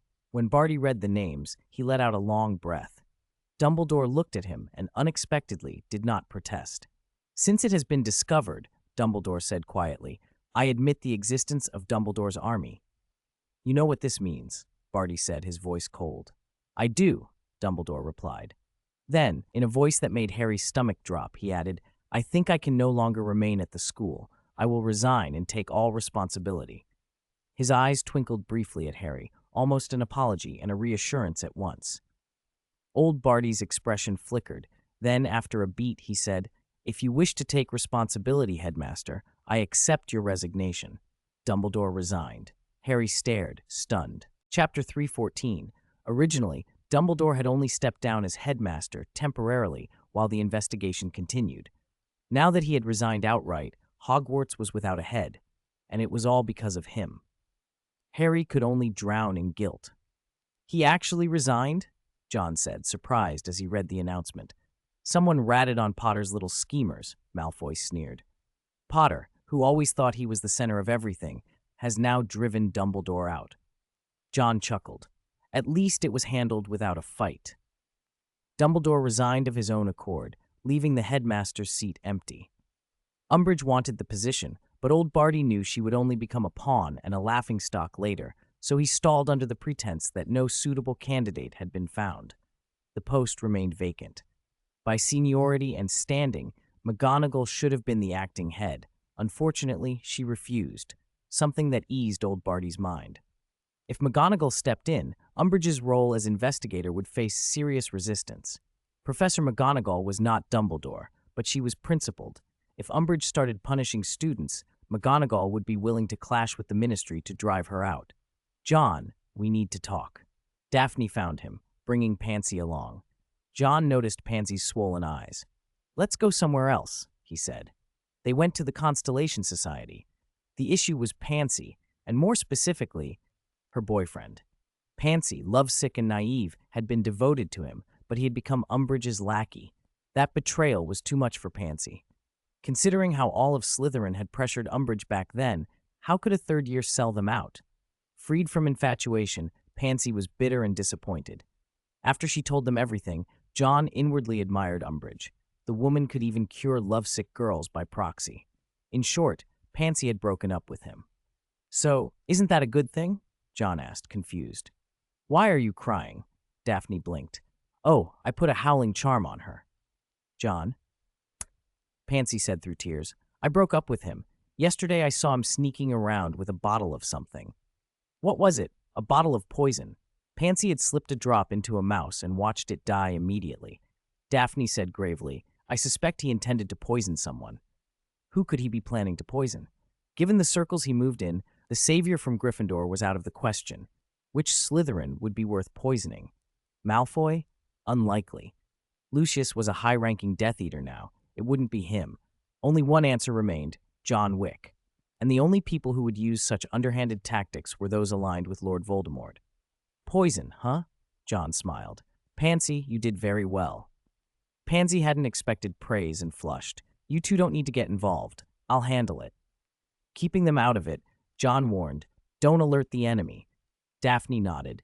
Pansy wiped her cheeks and wished John would lift the howling charm. Hadn't she accepted Daphne's confession when drunk last time? Before she could ask, Daphne swiftly clapped a hand over Pansy's mouth and said with a smile, "We'll leave first." Pansy tried to pull free, but Daphne's strength caught her off guard, and she was dragged away. John watched them go, rubbing the ring on his finger, and murmured, "The stage is set. All that's missing are the actors." He lifted his hands and amid the scattering starlight summoned a magnificent crown. The soul-eating curse coiled around it, and a green light flickered within the metal, finally condensing into a small, unwilling snake. After Umbridge forced Dumbledore out, she began her purge. She started by summoning students who had belonged to Dumbledore's army for individual interrogations. Thanks to one clever student, she had photos of nearly everyone and worked through them. According to Malfoy's gossip, Umbridge had borrowed a bottle of Veritaserum from Snape. She hadn't given up on her plan to expel Harry. Chang Muji, a famous Chinese philosopher, once said, "He bullies you, but you point the gun at me," John remarked idly. Malfoy blinked. "What does that mean?" "It means the kind-hearted are easier to condemn," John said. He folded up the newspaper whose headline proclaimed that Dumbledore had admitted to secretly forming an army, resigned, and disappeared. This generation's paragon of white magic, driven to such an end. It was a shame. If he had been a little less kind and a little more ruthless, none of this would have happened, John mused, then laughed softly. But then, he wouldn't have been Dumbledore. Umbridge lacked true Slytherin cunning. She had misread how far she could push things. She had forgotten who defeated Grindelwald, forgotten who was called the greatest wizard of the century, short-sightedness that did not serve her well. That said, it wasn't a loss for John. He had already begun looking for a new headmaster. He laid out 4 cards, lion, snake, eagle, and badger, and studied them. He discarded the badger. Professor Sprout was an excellent herbology teacher, but not headmaster material. Then he set aside the eagle. Professor Flitwick was a fine wizard and could be a good peacetime head, but not now. Of the remaining lion and snake, he picked up the snake. Snape taking the post would be a triumph for Slytherin, but his associations made him unsuitable. He'd been Dumbledore's man and Voldemort's spy. Neither side would accept him. That left McGonagall. He hesitated before setting the snake down. "Snape won't do," he said aloud, "but there's another Slytherin." Basil flew back and dropped a letter at John's feet. A smile broke across John's face as he opened it. Slughorn, always attentive to connections when trouble appeared, had written expressing concern about Hogwarts. The former head of Slytherin, if anyone could stabilize the school, would be an appropriate choice. John seized a quill and wrote to Slughorn, explaining that the ministry intended to appoint an acting headmaster to manage the school temporarily. Professor McGonagall was excellent, but had refused the role after Dumbledore's resignation. He understood McGonagall's principles. Unless Dumbledore was irretrievably gone, she wouldn't take the position, yet she also wouldn't permit Umbridge to step in.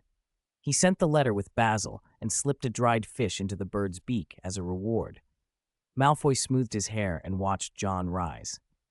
"Where are you going?" he asked. "I need to find Professor McGonagall," John replied. A lone letter from Slughorn might not be enough. Slughorn might still hesitate, viewing John as merely a student. But if other professors supported the idea, it would carry weight. So John went to McGonagall's office and knocked. She opened the door, visibly surprised. John had never sought her out before. "Professor McGonagall, I'd like to share some of Hogwarts' burden," he said with a smile. "I know you don't want certain people to become acting head, but the position needs someone." Her face darkened. "You want me to be acting head?" "Mr. Wick." "No," John interrupted, smiling. "I know your concerns. I'm recommending someone." McGonagall studied him, then stepped aside to invite him in. John explained, "Do you remember Professor Slughorn?" "Slughorn," she repeated. Of course she remembered. He had retired and Snape had taken his role. But she didn't expect a student like John to be involved. John handed her Slughorn's letter. McGonagall read it, and surprise flashed across her features. John wasn't just connected to Slughorn. Their relationship ran much deeper. From what she could tell, Slughorn truly valued John's talent. At the same time, John's suggestion made sense. If he wasn't to become headmaster, Slughorn would be an excellent choice. After a moment's thought, Professor McGonagall asked, "What do you want me to do?" "I'd like you to co-sign a letter with the other deans," John said, smiling easily, his voice calm and cool, with the confidence of someone in control. "Even the ministry must take the position of the 4 Hogwarts deans seriously." "I understand." McGonagall nodded. "But I'm curious. Why are you so invested in this?" John chuckled. "I thought you already knew about the time Umbridge tried to silence me." At first, McGonagall looked puzzled, but when he mentioned the incident, she understood. Umbridge had tried to put John down. He had threatened her influence by bringing Slytherin students to back him up. She had heard rumors about that for some time. Still, John was not one to play the passive role. "I can't help but wonder," McGonagall mused, "if he'd been sorted into Gryffindor. What a sight that would have been, Mr. Wick." She often entertained the thought. If Snape ever tried to expel John, she'd argue to have him transferred to Gryffindor, something Hogwarts had never done. It wasn't just about talent. McGonagall recognized in John the same qualities she prized in Gryffindor. John replied respectfully, "I thought about that too, but the answer has already been given." The King of Slytherin, she thought. After McGonagall agreed to co-sign the letter with the other deans, John left. Malfoy, naturally, drifted to his side. The boy carried himself like a born leader, drawing people to him almost without effort. John had finally figured out what had happened to that bottle of Veritaserum. Malfoy was always careful about gathering information on Harry. He even knew that Umbridge had been slipping Veritaserum into Harry's tea in order to interrogate him. John eyed Malfoy with suspicion. "Did you eavesdrop?" Malfoy shifted uneasily, but John wasn't convinced. It wasn't Snape's style to hand Veritaserum to Umbridge so casually. If there had been foul play, it would make him wary. Before he could press the matter further, a flying disc trailing sparks streaked past, and John reached up, catching it. The flames left no mark on his skin. More discs and fireworks arced down the corridor, and John could hear the raucous cheers of the Weasley twins. The two always knew how to turn the school upside down when it needed levity. John, already preparing to act, let the fireworks fly. Malfoy stared, open-mouthed at the sheer volume of pyrotechnics. John walked over to where the twins were hiding and asked with a grin, "How many did you make?" "All of them," George said with a shrug. "We were planning to save some for the younger years after graduation, but—" "Silver Hand paid us," Fred added. "We've got enough funds. No guilt." Fireworks exploded through the castle in astonishing displays that were impressive without endangering the portraits. Umbridge burst out of an office in a fluster, but found no professor willing to help her. Professor Flitwick gave a secret fist pump in the crowd. Filch had even dragged up a stool with Madame Norris perched on it. The caretaker watched the show like an audience member and seemed to know the names of each firework. The students roared with laughter when a small rocket lodged itself in Umbridge's tight bun and detonated, turning her coiffure into a puff of singed hair. Pansy's boyfriend tried to force his way forward to help, but the students around him blocked his path deliberately. Umbridge spent the rest of the day chasing fireworks around the castle while the professors shut their doors and ignored the chaos outside. She was still cleaning up well into the night. For the Weasley twins, the day brought even better news. Silver Hand Angel Investment had sent a letter indicating they'd noticed the twins' inventions and planned to increase funding. Fred and George celebrated loudly, high-fived, linked arms, and tap-danced around the common room. The Gryffindor common room rang with laughter until Professor McGonagall, dark-faced, finally chased them to bed. Ron swore later that he had seen McGonagall smile as she turned away. Harry yawned and climbed into bed. Soon things at the edge of his vision blurred and the world fell away. A speck of light grew in the darkness, and he realized it came from the wand in his hand. He was walking down a corridor he knew all too well, the corridor in the Department of Mysteries. He had been there so many times and had never opened the locked door. Tonight, it stood open. He walked into the circular room, passed through, and entered a long rectangular chamber. A mechanical ticking filled his ears, like a giant clock's second hand, steady, endless. At the far end of the room was another door. He opened it and stepped into a dim place the size of a church. Tall shelves held dusty glass orbs.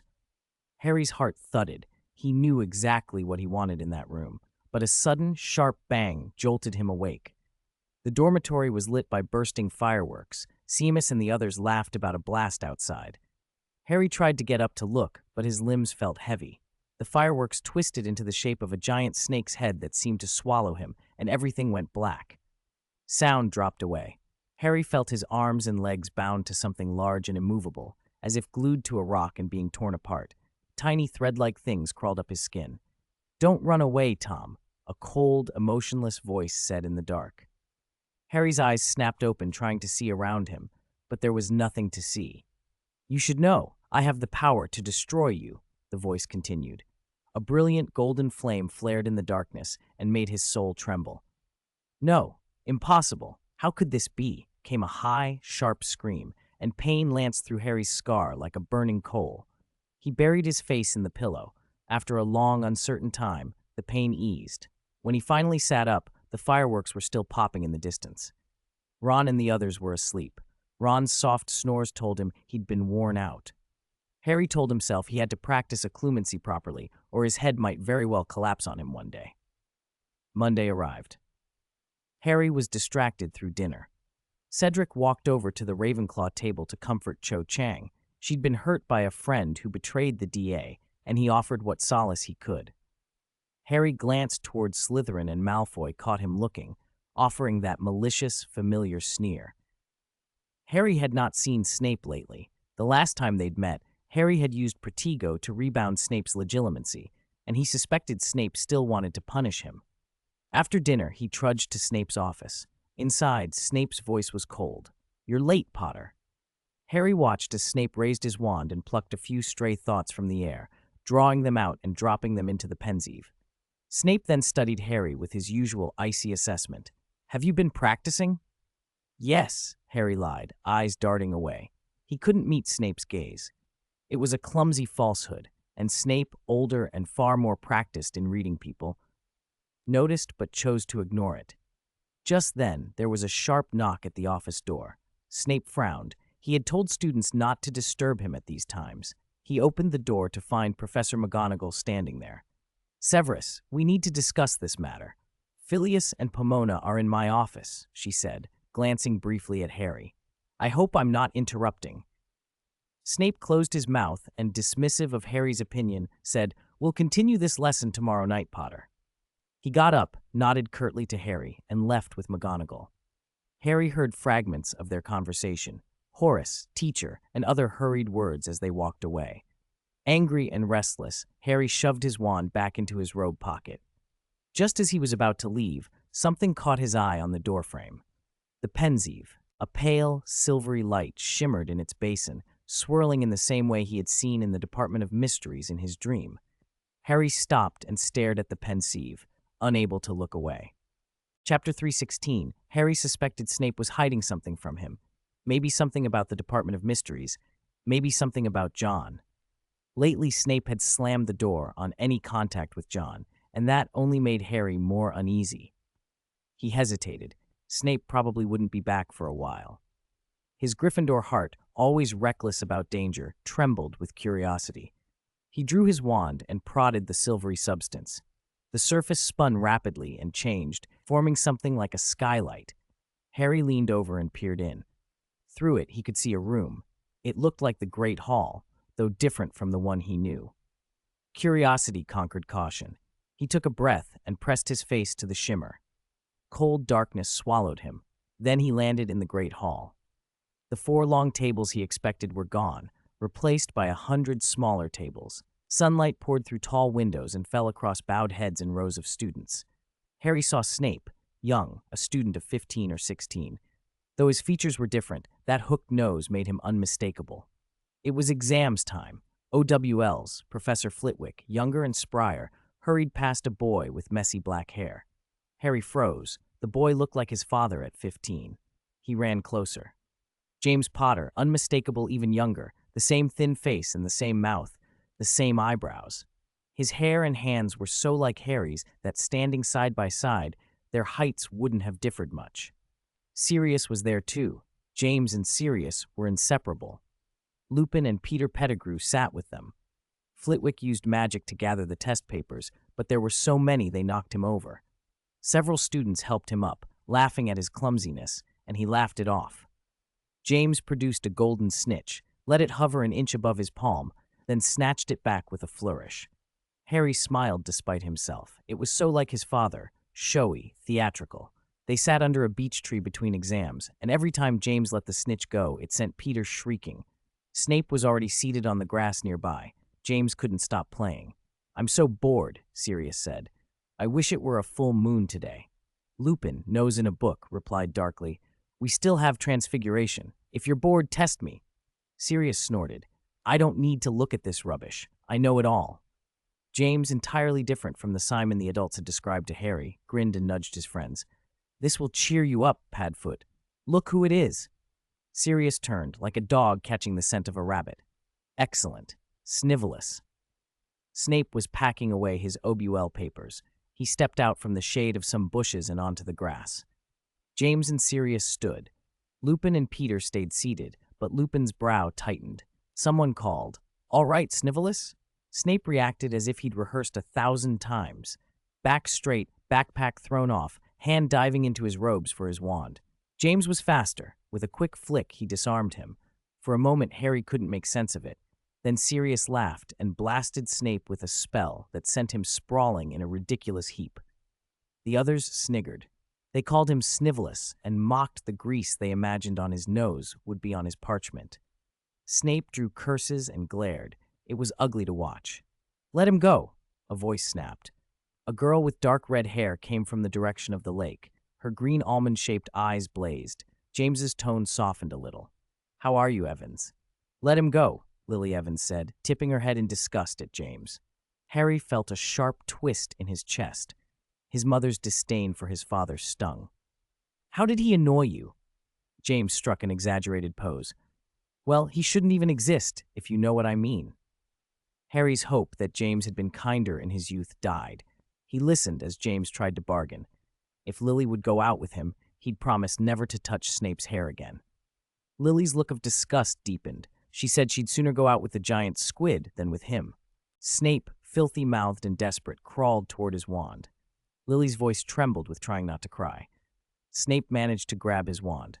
There was a flash. James's cheek split and bled. James spun and fired. Snape ended up hanging upside down in the air, blasted into a ridiculous pose by the retaliatory spell. "Enough, all of you," someone said. Harry clenched his fists as laughter rippled through the students. Lily kept begging them to stop, but Sirius's Petrificus Totalis froze Snape into a stiff, absurd statue. Harry was about to look away when a bright light shivered across the surface of the lake. He saw it, a pair of vertical pupils, like a serpent's, appearing out of shadow on the water. Cold crept through him. Shadows seemed to swallow those eyes, and then they were gone. "It's him! It's him!" Fear chilled Harry's limbs. He had no right to see this in Snape's memory, and yet he did. A voice cut through, Snape roaring, "I don't need help from a stinking little mudblood like her." The words came sharp and terrible. Harry blinked, disoriented. In that moment, Lily recoiled. She cursed James in return, and the scene spiraled. Before Harry could see what happened next, hands dragged him up and out of the silver pool. Snape's face hovered inches from his, deathly pale, eyes burning. "Did you have fun?" His voice was a frozen thing, as if Harry were already drowning in his contempt. "You had a lot of fun, didn't you, Potter?" Harry fought against the grip, stammering. No. Snape's lip curled.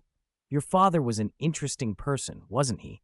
Harry felt sick. He did not find him interesting. "Don't tell anyone what you saw." Snape spat, losing control. Harry opened his mouth to say something, and Snape barked, "Get out! Get out! I never want to see you in this office again." At the Constellation Society, John stood with the diadem in his hands, his face the color of old parchment. Daphne was near tears. "John, what's wrong?" she asked, voice shaking. John put the diadem into another box with unsteady hands. As the lid shut, he coughed up a mouthful of blood. He grabbed Daphne's sleeve as she was about to run for help. "Don't tell anyone," he said quietly. "Go get Constellation." "But," she began. "Go," he ordered. She hurried away. When she returned with Constellation, John opened it and drank straight from the bottle. He choked, spluttering, and then coughed again, this time bright blood spilling from his lips. Daphne stood numb with horror beside him as he doubled over, the crimson pooling at his fingers. Chapter 317. John stared at the blood, murmuring in a daze, "Born from death." He set Constellation down and staggered to his feet, his gaunt fingers clinging to Daphne's shoulder. "You must not speak of this, Daphne," he said slowly, each word deliberate. Tears filled her eyes. Daphne shook her head desperately. "Daphne, promise me," John pressed, squeezing her shoulder until she flinched. She met his hollow, pale face and asked, Will you die?" John managed a weak smile. "I promise, I won't die." That answer finally softened her. Daphne gave her word to remain silent. John leaned against her, whispering something she could barely hear. She fought back her tears and nodded vigorously. Chapter 345, The Road Ahead and the Silver Hand Brochure. Harry still felt unreal, as if the image of his father had shattered and wouldn't fit back together. The Easter holiday was nearly over, and John had been missing. Malfoy had looked for him more than once but never found him. Eventually, Malfoy ran out of time. 5th and 7th years were the busiest, 5th years cramming for OWLs, 7th years trying to pass their NETs. NETs weren't mandatory for everyone, but the certificates opened doors to careers. Many students treated them like essential stepping stones. Malfoy sat in the library watching the 7th years study with sweat on their brows, imagining himself in their place. "Do we 7th years really have to work like that?" he complained aloud. Daphne cut him off coldly. "NET study paths require certain OL results to continue. If you don't hit those grades, you won't even qualify to be like them." "Daphne, John isn't here. Why are you getting more like Pansy?" Malfoy muttered, half joking that perhaps Pansy and Daphne had swapped souls. As Slytherin's obvious leader, Malfoy refused to be outdone, though he cursed under his breath that he'd missed a class. He had to catch up fast. Fortunately, he had a studious friend. When he tried to find Cedric for help, Cedric promptly booted him out. Cedric was tutoring Cho Chang one-on-one, the advantage of having someone 2 years older, evidently. Malfoy slunk back to Daphne and, along with Pansy, endured her merciless sarcasm while trying to cram. The days felt like years. When Easter ended, pamphlets about careers had multiplied on the tables in the Slytherin common room, and a notice appeared on the bulletin board: Career Guidance. During the first week of the summer term, all 5th years must discuss future plans with their dean. Malfoy had already decided on a path. He picked up a brochure for Quidditch clubs and began reading it. "You want to be a professional player?" a voice said behind him. Malfoy's lip twitched into a smirk as he looked up. "John, you finally came out of that place?" John's face had regained some color. He chuckled. "Believe me, you wouldn't last a week in there." "If you gave me a firebolt, I could pamper it for a week," Malfoy replied. "Of course I want to be a professional player. It's glorious." "And you, Daphne?" John asked, seeing her holding an Auror recruitment pamphlet. "You want to be an Auror? That's the best place to harden yourself," Daphne said, eyes wary as she glanced at John. "And the head of the Auror office can be promoted directly to director." "Ambitious," Malfoy said, impressed. "Greengrass has always had ambition." John smiled when Daphne asked him what he planned to do. "Naturally, I'll become someone great." "Like a director? Like Daphne?" Malfoy pressed. "Maybe even greater," John said lightly. Both Daphne and Malfoy's eyes lit up, the kind of ambition Slytherins prized. Many of them already had career plans by 5th year. Family connections and long-standing enterprises guided their futures. The pure bloodlines, those in the Sacred 28, often had industries to inherit or expand. Families like the Greengrasses had ties in the ministry, so Daphne knew a lot of inside information. If the Malfoys wanted to, they could field a Quidditch team of their own.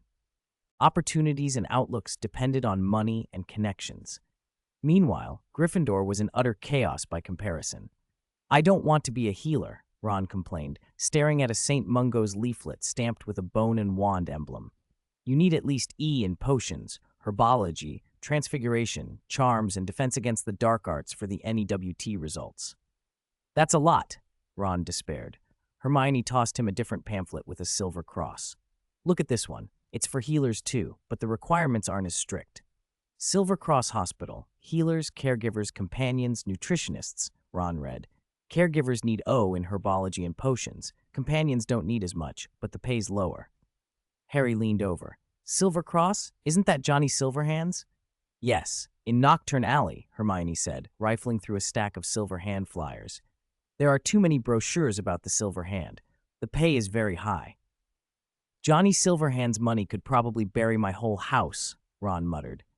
Harry spotted a leaflet for Gringotts Cursebreakers and briefly thought Hermione might try that. She glanced at it and frowned. She disliked banks and dealing with goblins. "Harry, look. Auror training," Ron shouted, thrusting another pamphlet at him. Direct Auror recruitment was rare and harsh. Usually Aurors rose through the ranks. A school-to-Auror pipeline meant tough requirements. Fred and George approached at that moment. "Ginny told us you want to talk to Sirius?" George asked. Hermione put aside another silver hand flyer. Harry pretended he didn't care. "Yeah, I want to write him." "Why not just write him?" Hermione said suspiciously. Harry, remembering Umbridge's prying, shrugged. "She's checking everything now, even the fireplaces." "That woman's a control freak," George said. "Owls and fireplaces aren't safe." Fred grinned. "Except one fireplace." "You mean Slytherin?" Harry asked. "Exactly. She doesn't dare to monitor that bunch of purebloods," George said. "If you get the password and sneak in without being seen, you can use their hearth." Fred and George's eyes turned to Hermione. "You're the only Gryffindor the King of Slytherin would let in," Fred said, as if it were obvious. They flanked her on the sofa, like identical bookends. Hermione flushed and protested, but the twins had already arranged the plan. "When did you do that?" she demanded. Fred checked an imaginary watch. "From here to the covered bridge, 15 minutes. "You're insane," Hermione shrieked, leaping to her feet and running out, Harry and Ron close behind. The twins high-fived, smug. By the time the three of them reached the covered bridge, John was approaching at a slow walk. "Wait, Harry. Stop," hissed, grabbing Harry and nearly sending him over. Ron's face contorted. "I saw Malfoy." They peered back and saw Malfoy several yards away, hunched over a potions book. If Malfoy noticed them, there'd be trouble. Hermione dashed past Malfoy. He glanced up once, then returned to his book. Breathless, Hermione tried to calm down on the bridge. John looked at her, out of curiosity and concern. "Is it as urgent as George said?" he asked. Hermione, still panting, thought angrily of the twins and resolved to teach them a lesson later. She steadied herself and, cheeks flushed from running, managed to say the thing that had brought her here. Chapter 346, Career Guidance and the free magpie meetings with John had been scarce lately, and Hermione greeted him with an easy familiarity. "Hello, John," she said, cheeks pink from the sprint. John's concern was immediate. "Are you all right? Do you need to rest?" "No, I'm fine. Thanks," Hermione stammered, then cursed the twins under her breath. Cornered and flustered, she didn't know how to begin. John noticed her hesitation and grew more curious. "George said you had something important to discuss. If I can help." She took a breath and prepared to tell him. Chapter 318, John didn't mind helping when he could. Hermione knew that, and thinking of Harry, she said, "It's not for me. Harry wants to use it." "Harry?" John asked. "Harry wants to use the fireplace in the Slytherin common room," Hermione explained. "I thought, if it's the fireplace, I'm afraid that won't work," John said apologetically. Hermione blinked. "What do you mean?" "There's been some trouble with the Slytherin fireplace." John had only found out recently. Someone had modified it, just a discreet additional monitor. But it was enough. John immediately suspected who was behind it. Probably Pansy's boyfriend, the one using the fireplace to contact people outside. Lending it to Harry wasn't a risk he wanted to take. Hermione sighed, unfortunate timing, and accepted that she'd have to find another way. "All right," she said. Then, changing the subject, she asked, "John, what are you thinking about for careers?" John leaned on the viaduct railing. The wind stirred his hair. "What did you choose?" he asked. "I'm still undecided." Hermione felt relaxed around John. After a moment, she said, "I want to join the Ministry of Magic." "That's a good choice," John teased. "You might even become Minister of Magic." Hermione laughed, not sure if he was teasing, but the suggestion felt strangely convincing. "Never say never, Hermione Granger." John's gaze drifted out over the grounds. She turned to look at him. The wind ruffled his dark hair and revealed the angles of his thin face. His pale lips and distant eyes made him seem almost weightless, as if a strong breeze could carry him away. For a moment he felt distant and ethereal. "I should go," John said, looking down at her with a small laugh. "Good luck on your OLs." Hermione realized she'd been staring and felt embarrassed. "I'm going to beat you this time," she said with determination when grades came up. "Good luck, Hermione," he replied, and started toward the castle, waving over his shoulder.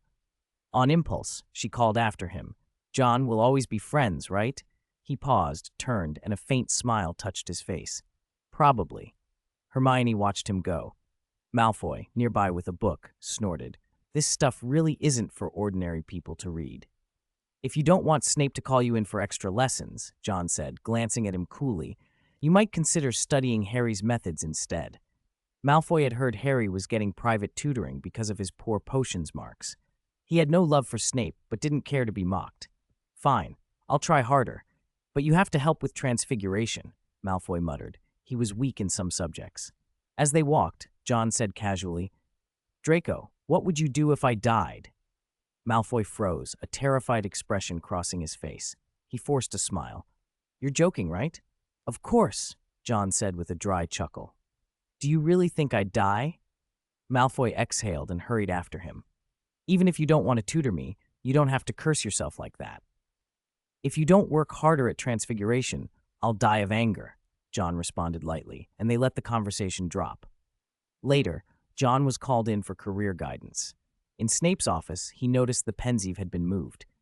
Sit down, Mr. Wick. Snape had just finished with Goyle, and the look on his face suggested Goyle's plans hadn't impressed him. Seeing John, Snape focused fully, adjusting himself to study the boy. Wick, I want to understand your thoughts on employment, which will help determine which subjects you should continue in your 6th and 7th years. Snape's tone dripped with his usual sarcasm. Compared to Mr. Goyle, I imagine you are not what one would call a simple mind. He glanced at John with that cold, measuring look. Speak, Wick. Perhaps I'll become someone unique, John shrugged. I don't fit neatly into one role or another. So, Snape's eyes sharpened, you want to achieve something on your own? Let us probe deeper, Wick, Snape said, uncrossing his legs and folding his fingers on the desk. What kind of person do you want to be? This isn't exactly career guidance, John said, meeting Snape's gaze evenly. Which answer do you want to hear, Professor? A quiet collision of stubbornness and curiosity filled the room. John broke the tension with a short, hurried laugh. I remembered an old dream, he said, looking up at the ceiling. A dream? Snape asked. To be the next Dumbledore. John's smile was ambiguous, half a parody, half a confession. That dream didn't last long. Now I don't want to be anyone. John Wick is just John Wick. Not the next Albus Dumbledore, nor the next Tom Riddle, he added, letting the names hang. He leaned back comfortably and asked, Professor, are you satisfied with that answer? Snape was silent for a beat, then waved him off. Wick, you may go. John stood, walked to the door, stopped without turning back, and asked quietly, What do you live for in this life, Professor? Snape looked up, but John had already turned away. Never mind if you don't want to answer, John said, and left.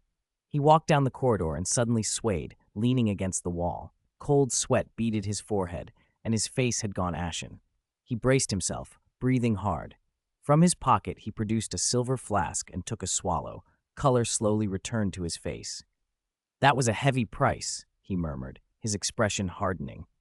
He slipped the exquisite flask back into his pocket and went on toward the great hall. By the time he reached it, he looked normal again. He nearly collided with someone in the foyer. Looking down, he saw Pansy's ex-boyfriend, a third-year Slytherin, hurriedly handing the fallen flask back to him with a panicked apology. Sorry, I didn't mean. Mind your own business, John said coldly. You should be thinking about how to keep favor with the powerful person you're clinging to. Your tricks for flattering little girls might work. The boy's face soured, and a flash of malice creased his expression as John passed. A commotion broke out nearby. Umbridge's shrill, triumphant voice cut through the hall. The Weasley twins had staged chaos in the foyer to cover Harry's use of Umbridge's fireplace. They'd turned the school into a swamp, literally, and were surrounded by students and witnesses. Fred faced Umbridge without fear. It is indeed fun, yes. Very well, Umbridge hissed, incensed. You two will learn what punishment awaits for misbehavior in my school. Our school? Fred scoffed, as if the idea were laughable. He and George exchanged their familiar grin. We've outgrown full-time education, Fred said to George. We should be out in the real world, putting our talents to use. Exactly, George agreed. Before Umbridge could respond, the twins summoned their brooms with Accio. 2 broomsticks with chains landed in their hands, and they vaulted on. We won't be seeing you again, Fred shouted. Don't bother trying to contact us, George called, grinning. They waved at the crowd and shot up into the air, their delighted laughter trailing after them. If you want portable swamps like the one upstairs, Fred shouted as they rose, come to 93 Diagon Alley, Weasley's Wizard Wheezes. "Stop them!" Umbridge shrieked. "Peeves, deal with them." Peeves materialized, theatrically doffing his bell-shaped hat to the twins. The two flew off like mischievous magpies, leaving the hall roaring with applause. John smiled at the scene and muttered, "There are still tricks they haven't shown. Let Tang-Mi increase their investment and see what else those two can dream up." In a world of magic, the Weasleys' ingenuity was indispensable. Chapter 347. Hagrid's Secret and Grop. As exam week approached, Hogwarts grew busier. The library was often full, students fought for seats. The Weasley twins had left a legend behind. The yearning for freedom is part of being human. Their ability to hold out without being shackled had earned them a great deal of admiration. Not long after they left, Weasley's Wizard Wheezes finally opened. After a year of preparation, it was an instant hit. Tang-Mi sent a financial report. Currently, it was Silverhand Angel Investments' most profitable venture. John wasn't surprised. He only wondered how furious Umbridge would be. With less than a month until exams, the Quidditch schedule tightened. Slytherin were to play Hufflepuff on Saturday. Malfoy sought John out and asked to borrow the firebolt for Cedric. He wanted Cedric thoroughly beaten. The head boy had been getting on his nerves, and Cedric accepted the challenge. Both of them were fired up, determined to beat the other. "We won't lose," Malfoy sneered. "Hufflepuff has only you. Slytherin has us." Cedric wanted to throw his broom at the boy. He still hadn't gotten even for the last match, when Malfoy had knocked Cho Chang off her broom. Now Malfoy had come looking for a fight, and the match promised to be vicious. They were friends off the pitch, but on it they committed any foul that might give them an edge. Even the usually fair Cedric stooped to dirty tricks when Malfoy was on the other end. The firebolt was blisteringly fast, and Cedric had trouble handling it. During one of their skirmishes, he lost speed too abruptly and fell. He clutched his arm and howled. It looked like a fracture. Malfoy, ever the provocateur, coasted to a stop directly above him, the golden snitch twirling between his fingers. "Oh, is head boy Diggory rusty?" he taunted. Cedric's face went dark. Malfoy's words were an open invitation to violence. In the end, Slytherin won by 40 points. Their three-man tactics were too much for Hufflepuff. If Malfoy hadn't been intent on rubbing it in with Cedric, they could have widened the gap even further. At that rate, Gryffindor would have had no chance, if they had much chance at all. Ron's usual performances left many wondering whether he could keep the goal against Ravenclaw's offense. It was the last weekend of May, and Gryffindor was up against Ravenclaw. "I bet that Weasley's so scared he'll wet himself," Malfoy sneered. John wasn't interested in the spectacle. He glanced at Malfoy and his cronies, then declined. "I'm not going," he said calmly. "I have somewhere else to be. You lot go on without me." Lee Jordan's exasperated commentary carried out past the stadium even as John left. Ron let the quaffle fly right into the goal at the start of the match. John walked away from the cheering, down toward the edge of the Forbidden Forest. Even there, the crowd noise was audible. A Thestral noticed him and came over to rub its head against his palm.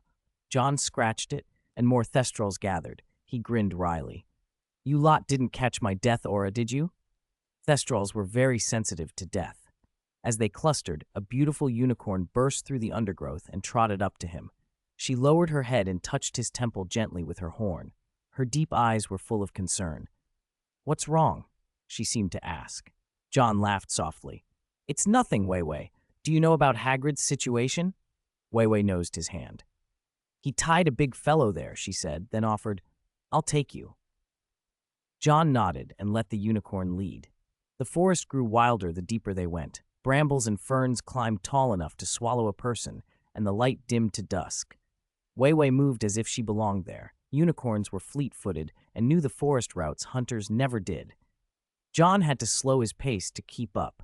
He was panting when Wei-Wei turned and paced anxiously. He leaned against a tree to rest and asked, "How much farther, Wei-Wei?" "Still away," she answered. "You are too weak now." Tears seemed to glisten in her eyes. "Father has a way to help you." "Clark can't help me," John said, stroking her neck. "But thanks." After the short break, they pushed on through the thicket. John cut a path with a shattering spell, snapping thorny branches aside, and at last they came to their destination. Wei-Wei hesitated. "That thing is very dangerous," she warned. Beyond a tangle of roots lay a huge, dark shape on its side. At first glance, it could have been a mound of earth. John studied it and shook his head with a faint smile. I should have guessed. Wei Wei stamped her hoof and muttered angrily, "He nearly ripped my tail off." John's expression soured. He'd thought Hagrid's habit of raising a dragon was as far as his eccentricities went. He hadn't expected this. The creature wasn't huge by giant standards, but it was still dangerous. It was bound with very thick ropes. Hagrid had at least prepared something. "It looks like Hagrid isn't completely unprepared," John said, moving closer. Wai paced, uneasy. "What are you doing, John?" John pulled out his wand, a cool glint in his eyes. "This fellow's not truthful." "Are you going to kill him?" Wei Wei asked in alarm. John paused, then sighed. "I'm not a monster, Wei Wei." They circled to the other side and finally heard voices, Hagrid's and others, carrying through the trees. "If I go, I have to tell someone. I'll need your help, and Ron's if he'll come," Hagrid said. "Of course we'll help. What do you need us to do?" Harry asked. Hermione's voice trembled. "Hagrid, you said none of them wanted to come." Now, looking at what she'd taken for a dirt mound, Hermione understood. She understood why Hagrid usually came to lessons bruised and beat up. How else would raising a giant avoid injury? Hagrid tried to explain, rubbing the back of his neck. "He doesn't know his own strength. He's much better now. He doesn't like fighting so much." Hermione's exasperation didn't fade. If he didn't want to come, why force him? Wouldn't it be kinder for him to stay with his own kind? "They bully him, Hermione," Hagrid said, sniffling, "because he's too small." "Too small?" Hermione echoed, incredulous. Hagrid's voice broke. "I can't leave him. I can't tell John. This is my brother." "My half-brother," he added, voice low.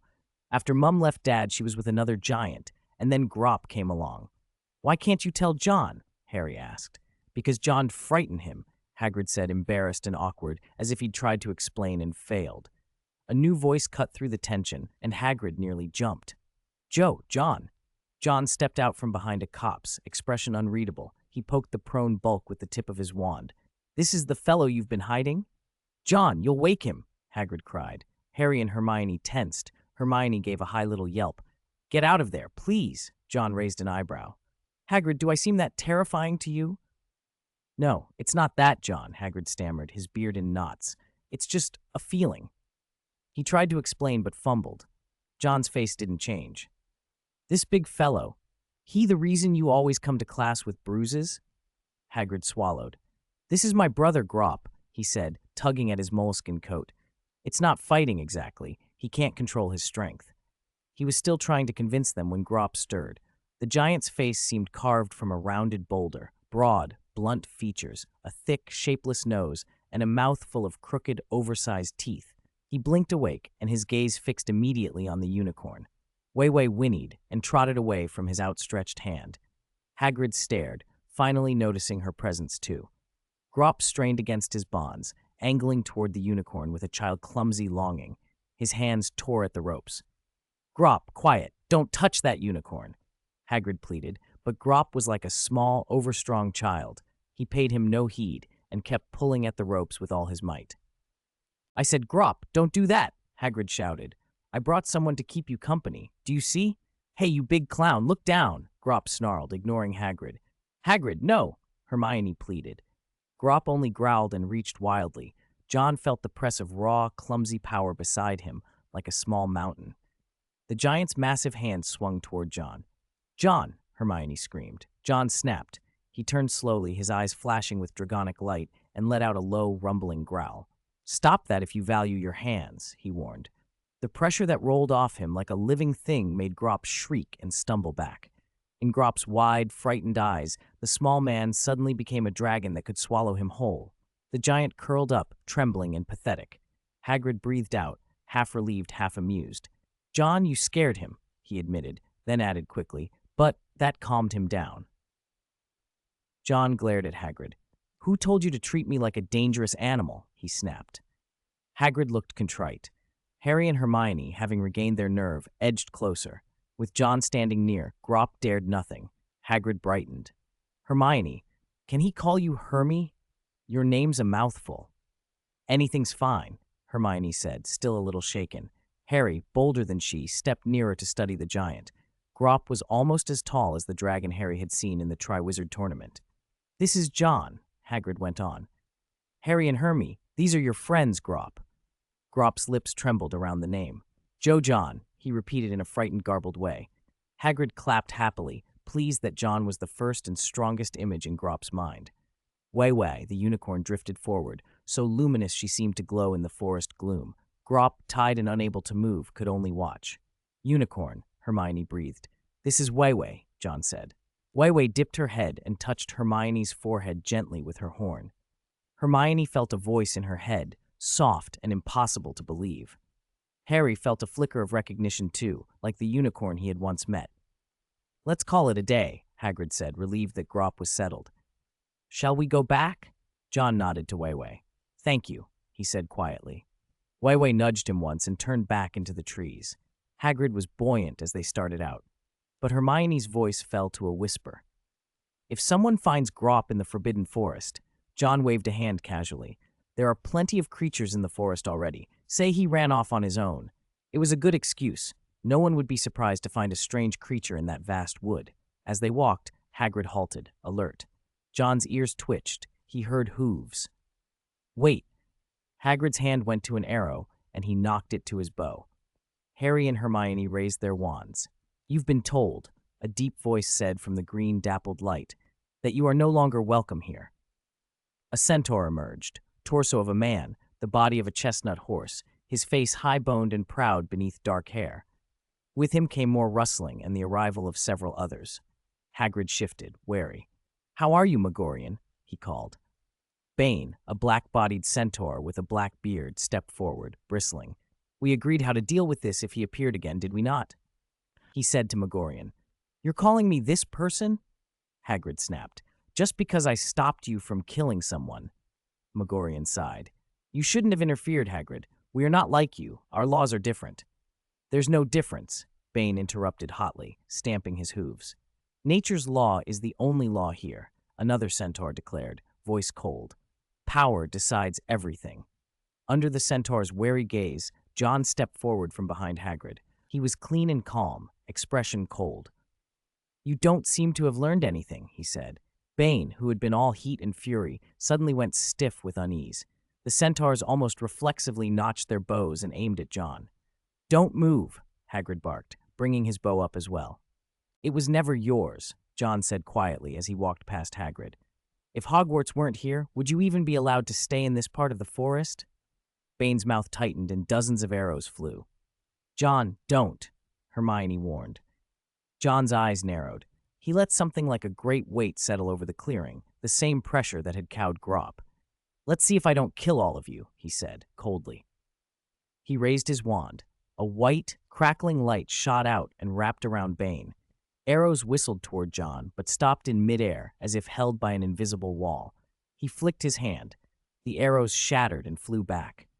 With a brutal tug of power, he sent Bane spinning like a rag doll, the centaur skittering and screaming. Another pull slammed him back at John's feet.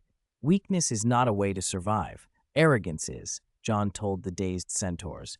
"Don't try to challenge a dragon with your fragile lives." He flicked Bane aside and pocketed his wand, utterly unreadable. The three people behind him watched, slack-jawed. The once swaggering centaurs were cowed. Even Megorian, who hadn't been struck, watched helplessly as John had toppled them. John looked straight at Megorian. "You're smarter than the rest. Go back and tell the herd what to say." Megorian's flanks trembled. He felt as if he had seen a black dragon come through and shred everything he had believed in. He could only nod and carry the warning back. John eased off the pressure. The remaining centaurs folded their hooves and made themselves small. John said without turning back, "If any Hogwarts student is harmed in the Forbidden Forest, I will blame the centaurs without hesitation. Your lore should remind you that I can do that." He showed his teeth in a grin cold as steel, then dragged Bane upright as if stroking a frightened lamb. "Come on, I'm betting this year's Quidditch Cup still goes to Slytherin." Hagrid let his crossbow fall from his hands, dazed relief on his face. Harry watched John's back and understood why Firenze had warned them. This was a dangerous man. When John mentioned the Quidditch Cup, Harry shot back, half jesting. Then I bet it's Gryffindor. John gave a non-committal chuckle. Harry's bravado wavered. They left the Forbidden Forest. Hagrid's major worry had been settled, and he was in high spirits again. In the distance, the Quidditch match was drawing to an end. Harry and Hermione went to watch it. John returned to the Slytherin common room. Pansy's ex-boyfriend was lounging on a sofa. "It's rare to see someone not interested in Quidditch," he remarked, as John sat and took a sip from the Christmas cup Daphne had given him. The boy behind a book smirked. Noise and shouting came from outside. Malfoy swept in, his platinum hair impossible to miss. Goyle and Crabbe followed, each carrying one side of a silver trophy. Montague was between tears and laughter. Relief at not being the figure of shame on the Slytherin Quidditch team had him openly ecstatic. Malfoy, full of triumph, announced loudly, "It was nothing. We would never lose."